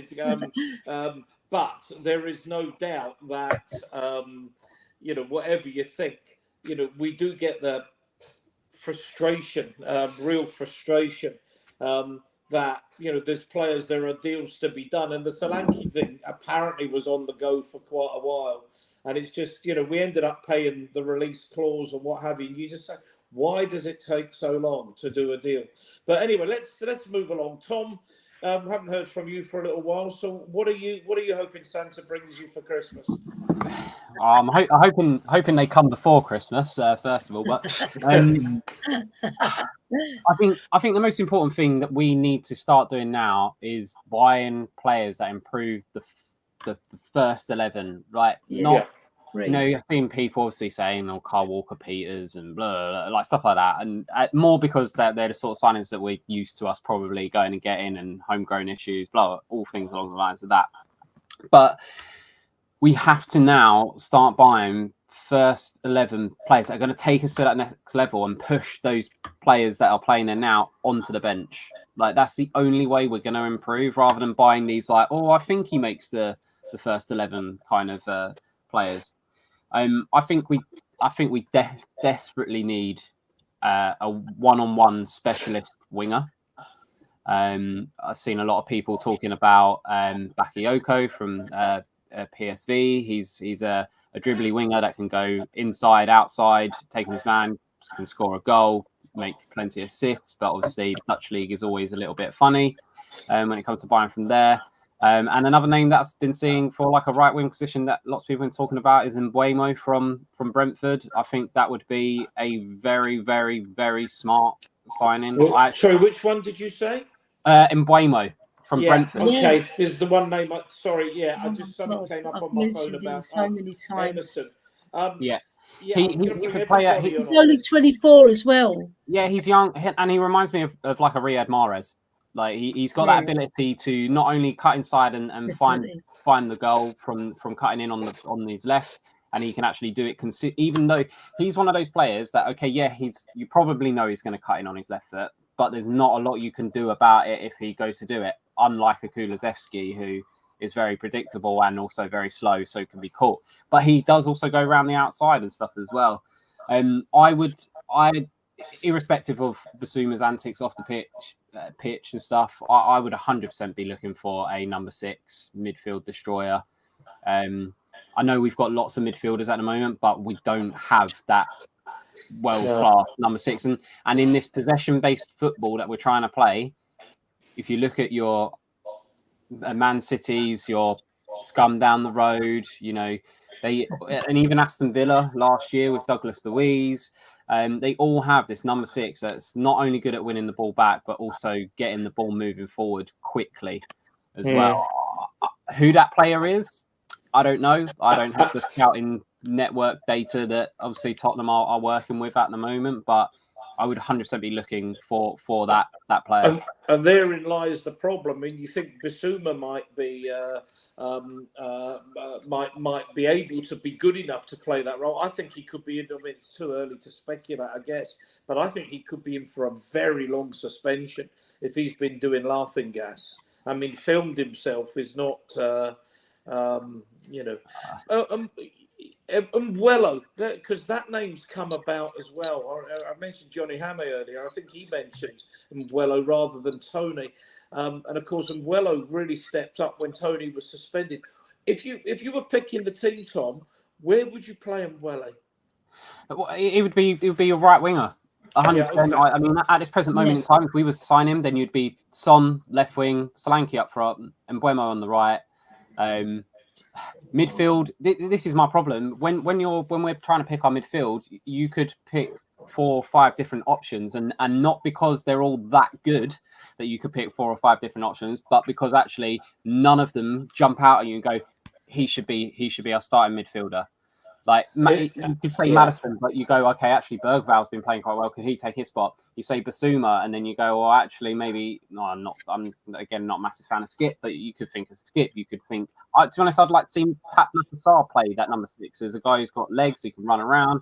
I don't think he's maybe defensively like good at holding his position, but I think he could play that. And I think that's our big problem. We've got a lot of midfielders, but none of them scream has to be starting every single week. Which you might get with an Eze, but at the moment, I think there's other positions we should probably be looking at before an Eze. And my worry is that the Solanke deal was allegedly in talks for ages, and I feel like the reason why we never got it done is because we were trying to split the Solanke money along with the Eze money, and we've been told by Palace that you need to dump 60 million up front, and we've eventually gone, well, okay, we can't do that. Let's put the money in getting Solanke. It's going to be a problem. I mean, I must tell you, people because I've done this show, I'm a huge Eze fan. I think he's exactly what we need in midfield. Someone who doesn't give the ball away. Great assist record, great scoring record and I'd be playing him as the left-sided number 8. Yeah, and the thing is, Ian, as well, is it's not just a case of not giving the ball away, but also not giving the ball away, but making something happen. Like, you could argue, I mean, Kulusevski obviously gave the ball away quite a lot, but when he's played centrally, he's looks a bit better at not giving the ball away. But is he creating things? Not really. And that's kind of the biggest problem. Not only do you want to not give possession away, but you also want, when you keep the possession, for it to mean something.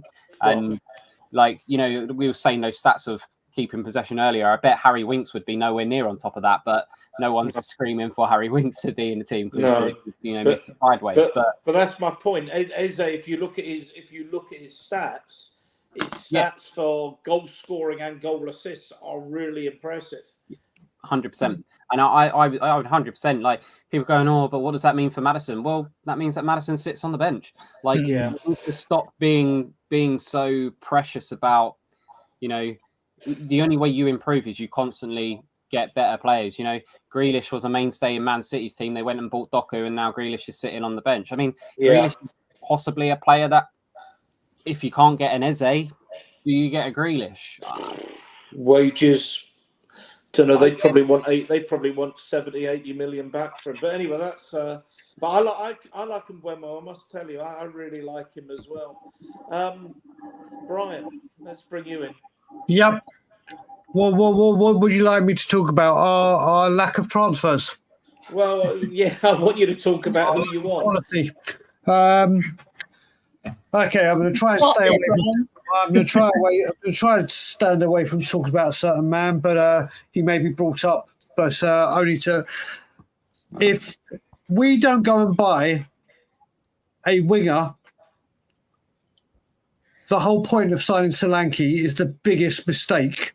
I am fully on board Dominic Solanke. I think for what we need and where he plays and the attributes he has, he is absolutely perfect for Ange Postecoglou and the way he wants to play. But this guy has the number one headed goals in the Premier League last year.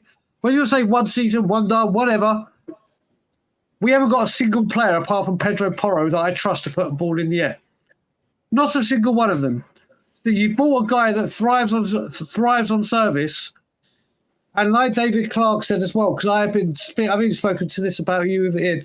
When we bought Soldado, and I'm so happy David mentioned this, we bought that guy because he'd scored 20 plus goals 5 years in a row in La Liga, played as a 2 in a 4-4-2 in Valencia. Sorry, no, it was Valencia. Yeah, it was Valencia.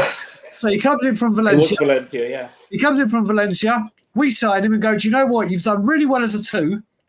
But what we're going to do now is you're going to play as a 1, and Andros Townsend and Aaron Lennon are going to run in behind you. And we buy a player, not scouting for what Tottenham need, but who we think we can change him into.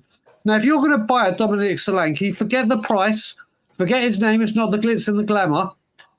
He is your number 1 striker. Well, you've bought him to score goals. Then you need to give him the supply line. A right winger, a left winger. I mean, Thun can do the job. Werner, I do not understand at all for re-signing him. A right winger is desperate. Absolute, like the number 1.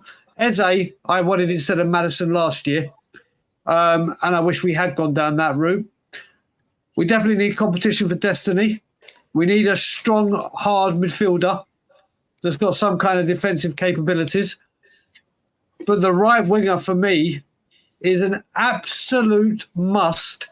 But here we are again, 1 week before the season starts, still stuttering around, haven't got a clue what we're doing. We got 1 week till this starts, 3 weeks till the window ends, about 4 or 5 positions to fill. We won't fill all of them. This window that was going to be different because of the FFP and PSR, and this is what we've been waiting for. Hasn't happened again. Shaved the wage bill and done very, very well. The club have done very, very well, and I include Levy in that, getting those players out and saving over £1 million on the wage bill. And then we get told he wants to bring it down further. Good, that's good.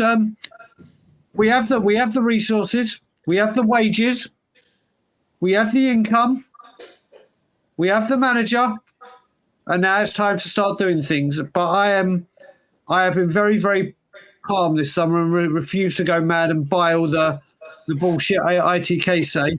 But I am getting more and more concerned right now. I don't think we get anyone in before Leicester either.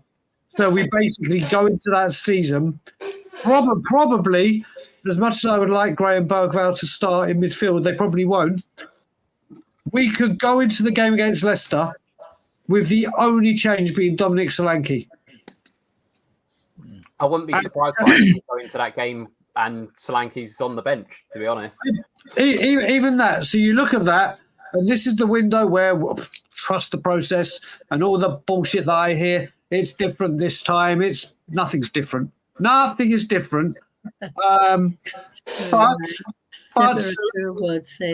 like I said, Solanke, I'm fully on board. In fact, I think if we give him the service, he's going to be an absolute success. And I stand by that. But we go into this window and we can go into this game. Has anything changed? No. Richarlison could still be injured. We'll see where we are, but I've got a really bad feeling how this window ends. A really bad feeling. Yeah. I mean, just picking up, because I think Colin's got this. No, they don't. And if they do, they hit the first man, Colin. One of the things that got me, if you looked at the goals, when I was watching Soldado on the, was it YouTube or whatever it was in those days, most of his goals seemed to come from quite long crosses from the inside left, inside right channels. They weren't even from the wings; they were just from the channels. And he was running between the centre halves and heading it. And under Martin Yole, we were playing, little nippy little passes around the penalty area. It was completely the wrong game for Soldado. I couldn't work out why on earth we signed a player when the style that we played was so completely different to what he was used to. I just never got that. Well, you look at it, like you said, you look at it, even if Colin wants to say we cross them more, go and look how many crossing goals we scored. Richarlison was out of position or injured. Some was out wide. Werner was lucky he'd have 6 or 7 that hit the first man or went off for a goal kick before it got to someone. Brennan Johnson, if you put it aerially, it goes into the other stand. On the floor, he's better. Kulusevski can't cross to save his life. He cuts in, as do the others. We need to... And I'll ask you, if we're playing Leicester right now, it's 0-0. No new incomings now. And a ball has to get crossed in the 90th minute, and it has to hit Dom Solanke square on the head.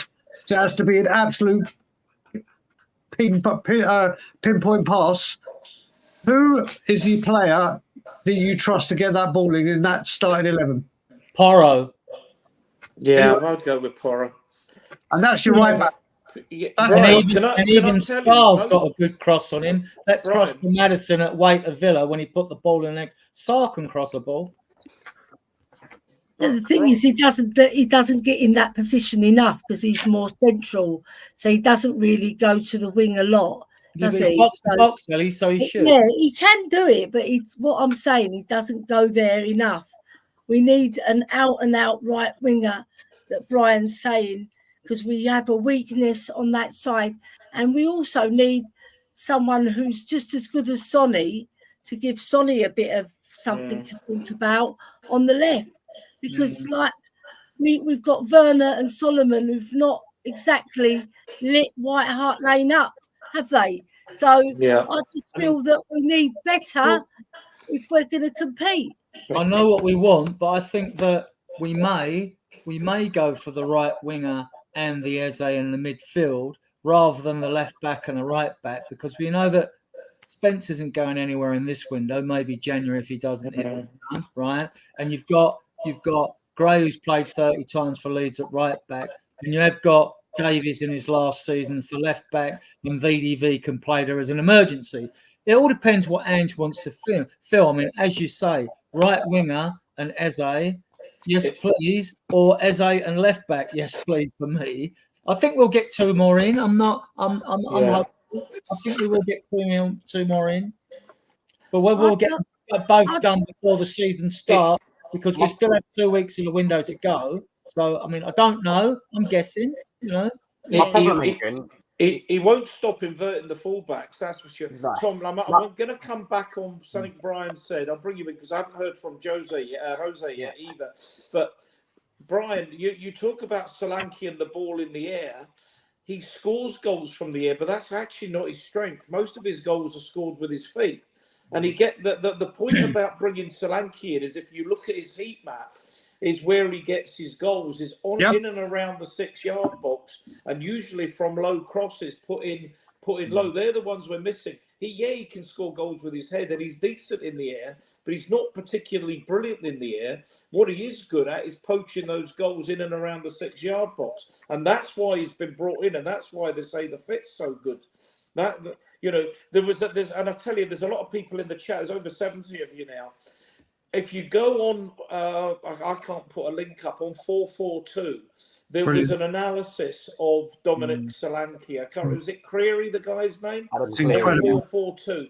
If you've got a pen and paper, write it down. 442. The analysis of Dom Solanke. It is absolutely superb. Well worth a watch.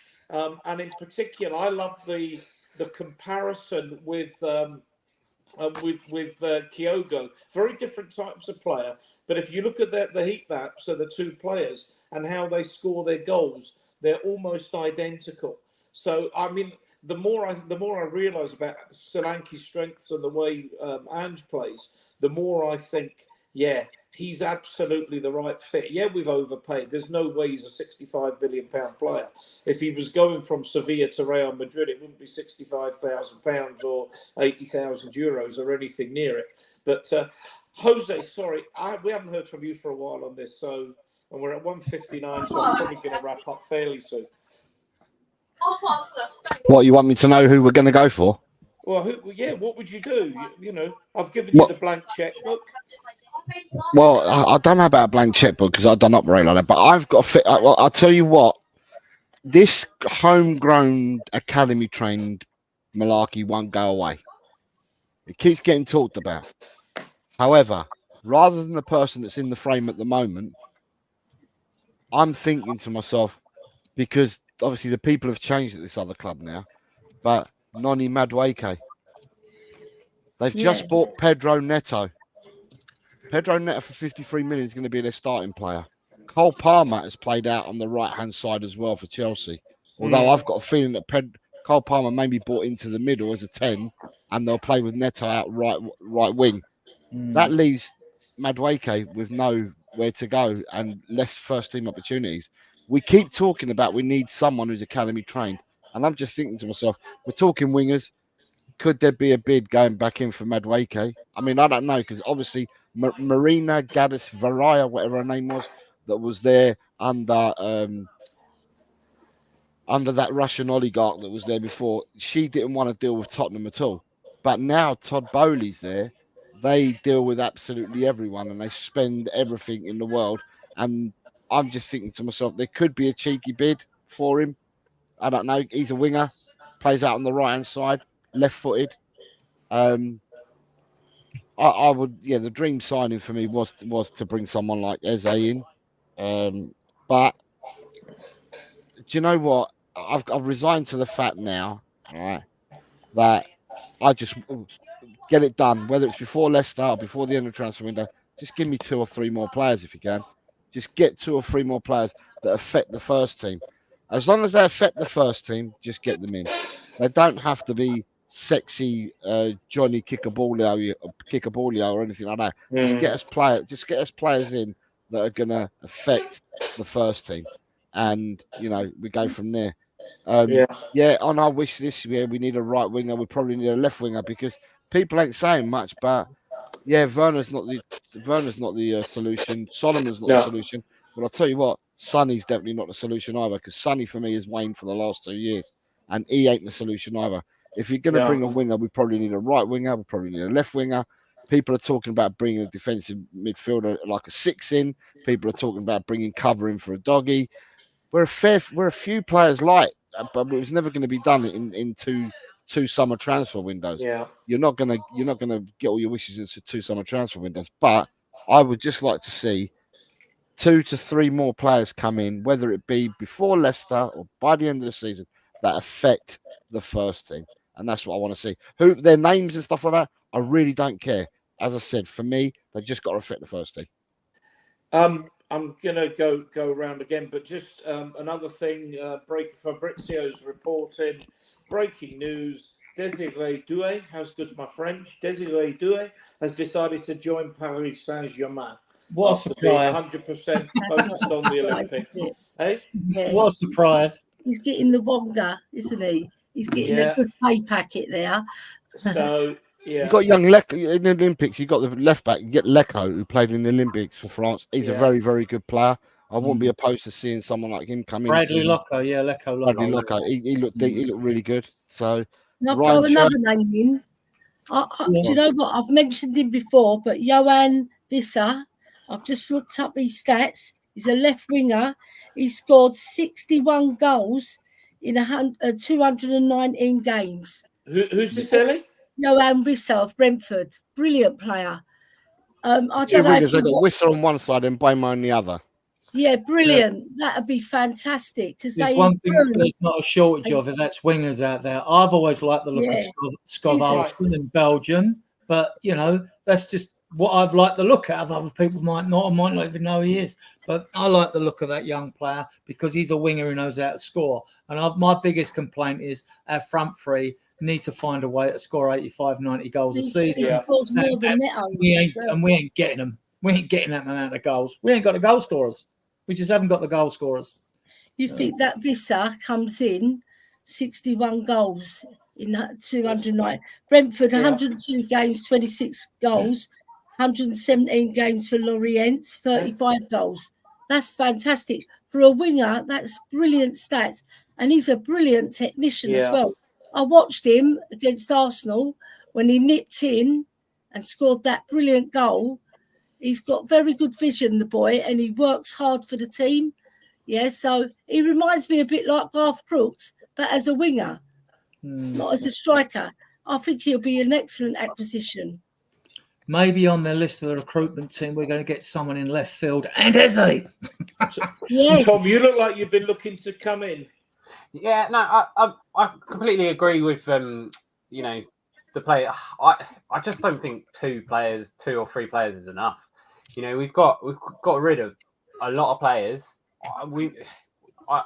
I really think only 2 or 3 coming in is going to leave us really short. But I know I'm hopeful that a lot of the youngsters can step up and you know, share some of the load of the minutes and stuff. In terms of wingers, yeah, I agree. Like Sonny, his legs are going 100%. Brian was saying about, you know, crosses for Solanke, and as you were saying, Ian, you know, most of those were coming from his feet. And actually, I can't believe I'm going to say this. Don't like Werner. Don't think he should be starting for us. But as a player coming on with 10 minutes to go, he does have that ability to beat a man on the outside and cut the ball back, which is probably perfect for Solanke. But he should not be our starter. One of the wingers I mentioned, Bakayoko, he can play right and left. I think that's probably what we're going to be looking for, is a dribbly one-on-one specialist that can do both wings. Eze would be perfect, because not only can he play on the wing, he can play in the midfield. It's difficult. I think we've left ourselves with a lot to do in not a lot of time left in the transfer window. I'm hoping that's because we're just getting all of our ducks lined up to shoot them off pretty quickly. And it's difficult with transfers, right? It's not just us buying a player. You need the club that's selling the player to be in a position to sell the player as well. And but that's not making excuses. We should have had Solanke should have been in the door weeks ago, like that 100%. And then you're not worrying about that for the last 2 weeks and stuff. But yeah, I think 3 minimum. But we definitely need more. And the problem with our wingers in our system, like Visser again, I think is a good winger, but he's a run in behind, cutting in from the wings, like Sonny kind of is, really, like laying on to through balls. He's not a winger that's going to beat his man around the outside and cut back to a Solanke. So I think he's a good goal scoring winger, but he's probably not the type of winger that we really desperately need. Lo Celso for Jacobs, quickly around the table. Brian? So what was that you asked him? Lo Celso for Jacobs, the Aston Villa lad. Hell no. Hell no. Tom? He's not the midfielder. I think he's a good player. He's not the midfielder we need. He's another Sarr. We don't need that right now. He's a good player. Jose? But we don't need it. It's not happening. This is like America's Got Talent or Britain's Got Talent. It's a no from me. Adrian? No, we need better. Lo Celso's got to go. I bigged him up when he first came to the club. I'd watched the player. I thought it was brilliant. I thought it'd be fantastic for us. I was wrong, right? But he's still a good player. He's never going to turn it around at Tottenham. Too late for do that. So he's got to go. And I don't want Ramsey, because he's another one who's not quite oven ready. We need to bring in Eze. Jordan, if you're still in the chat, I think you are, because there's comments.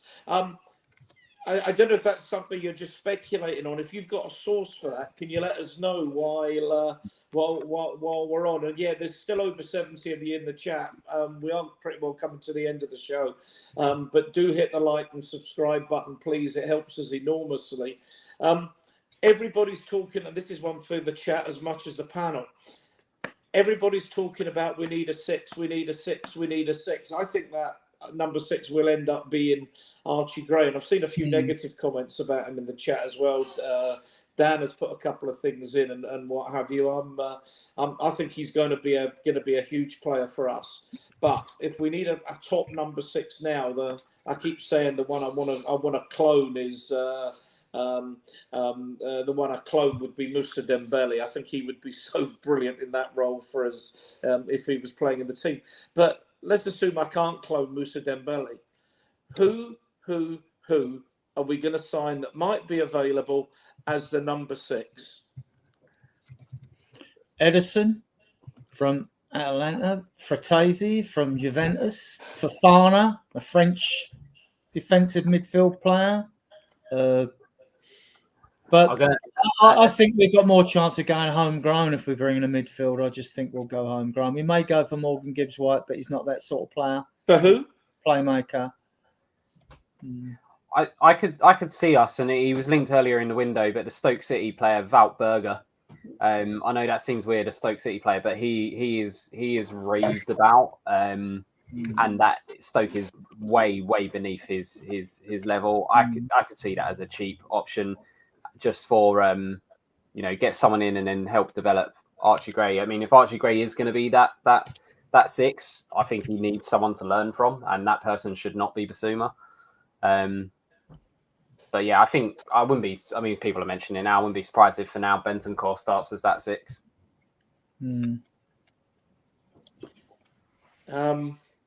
Yeah. Okay. Jose, you got any names for the six? Anybody in Spain, for example? Sure, there's a dearth of players that you could have from Spain, I tell you. But it's whether they want to come out of where they're at. The player that I really do like, and it is Fabian Ruiz, who's at PSG. I think he's a fantastic player. Vitinha was getting game time over him last season, and they've just bought in the Portuguese Neves. They've just bought the João Neves in, so I think that he's not going to get much game time. I think Luis Enrique fancies them two more than what he fancies Ruiz and Ugarte. So me personally, I would say, yeah, a nice bid for Fabian Ruiz. He's a player that controls the game. Saw that in the Euros. He's a very, very good player. 6 foot plus as well. Got a sweet left foot in him. Very cultured player. I'd like to see a bid going for someone like him, to be honest. How old's Ugarte now, Jose? He's very young. Ugarte's 23, 24 years of age. So he is one I'd put on the list as well. But it looks like Man United are trying to get hold of him on loan. Ellie, you got a name for a six? Because someone says we've all got six on the brain tonight, but everybody's been talking in every forum. We need a six, but no one gives me a name that's available that will do the job. There's a player who plays for my husband's team called Sam Field. He's very good. Honestly, QPR, right? They're a bit underwhelming for him. I think he needs to step up to the Premiership. And he's such a tenacious player. He's physical. He's a very skillful player as well, right? And he's strong in the tackle. He gets QPR going on the front foot. Unfortunately, they haven't got enough good players for him to play with. So, some players, they shine. And I've been watching him, and I think I was talking with my husband about him. I said he'll be really good at Spurs. Right, because sometimes you get a pearl from a lower league team.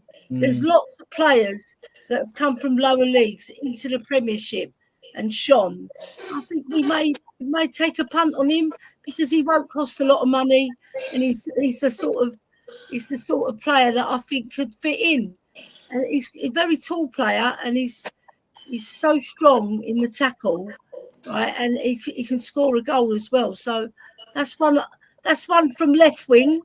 Obviously, there's more established players that you guys have mentioned. Any one of those that you've mentioned would be a good asset to the team. Where's Calvin Phillips these days, guys?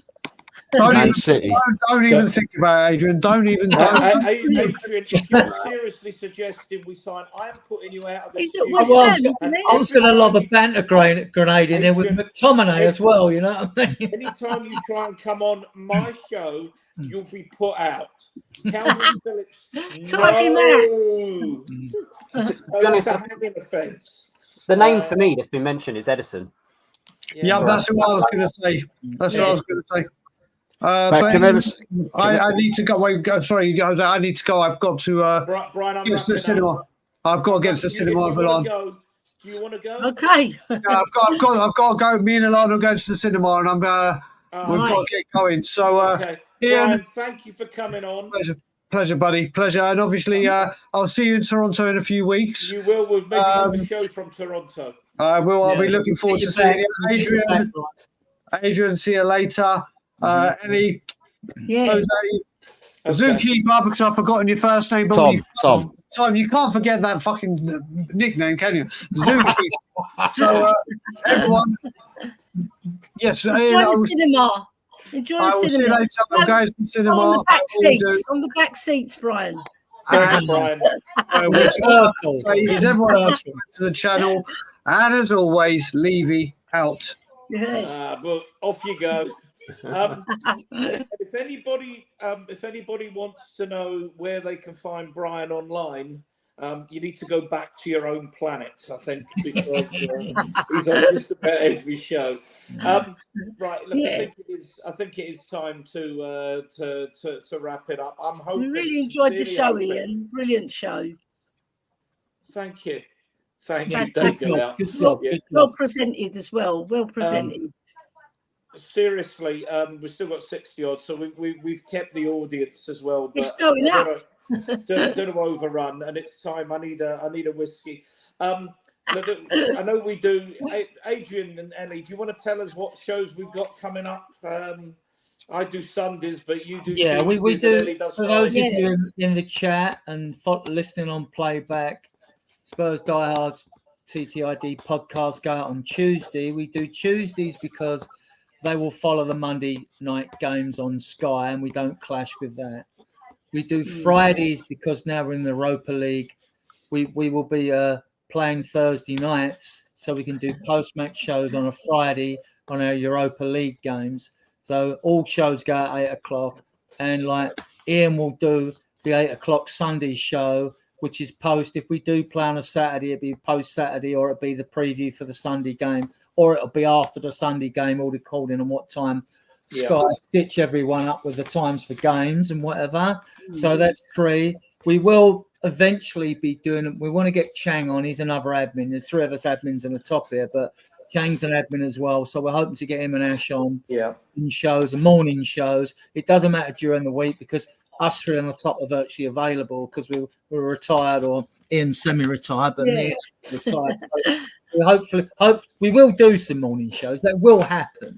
And we're doing good, guys. We're doing well. And it's thanks to you lot in the chat. And it's thanks to our wonderful guests we get on.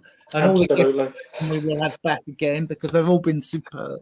Right, next week, I've already lined up Ashmatic and a new guest, a really good friend of mine, a guy called Jem Silverstone, who I've known for just short of 50 years. Played football with him in the 70s. Went to football with him all over in the 70s. So I'm going to get him on another fresh pair of eyes. Jose, any last requests before I close off? No, thank you for having me again, Ian, on a Sunday. You're brilliant.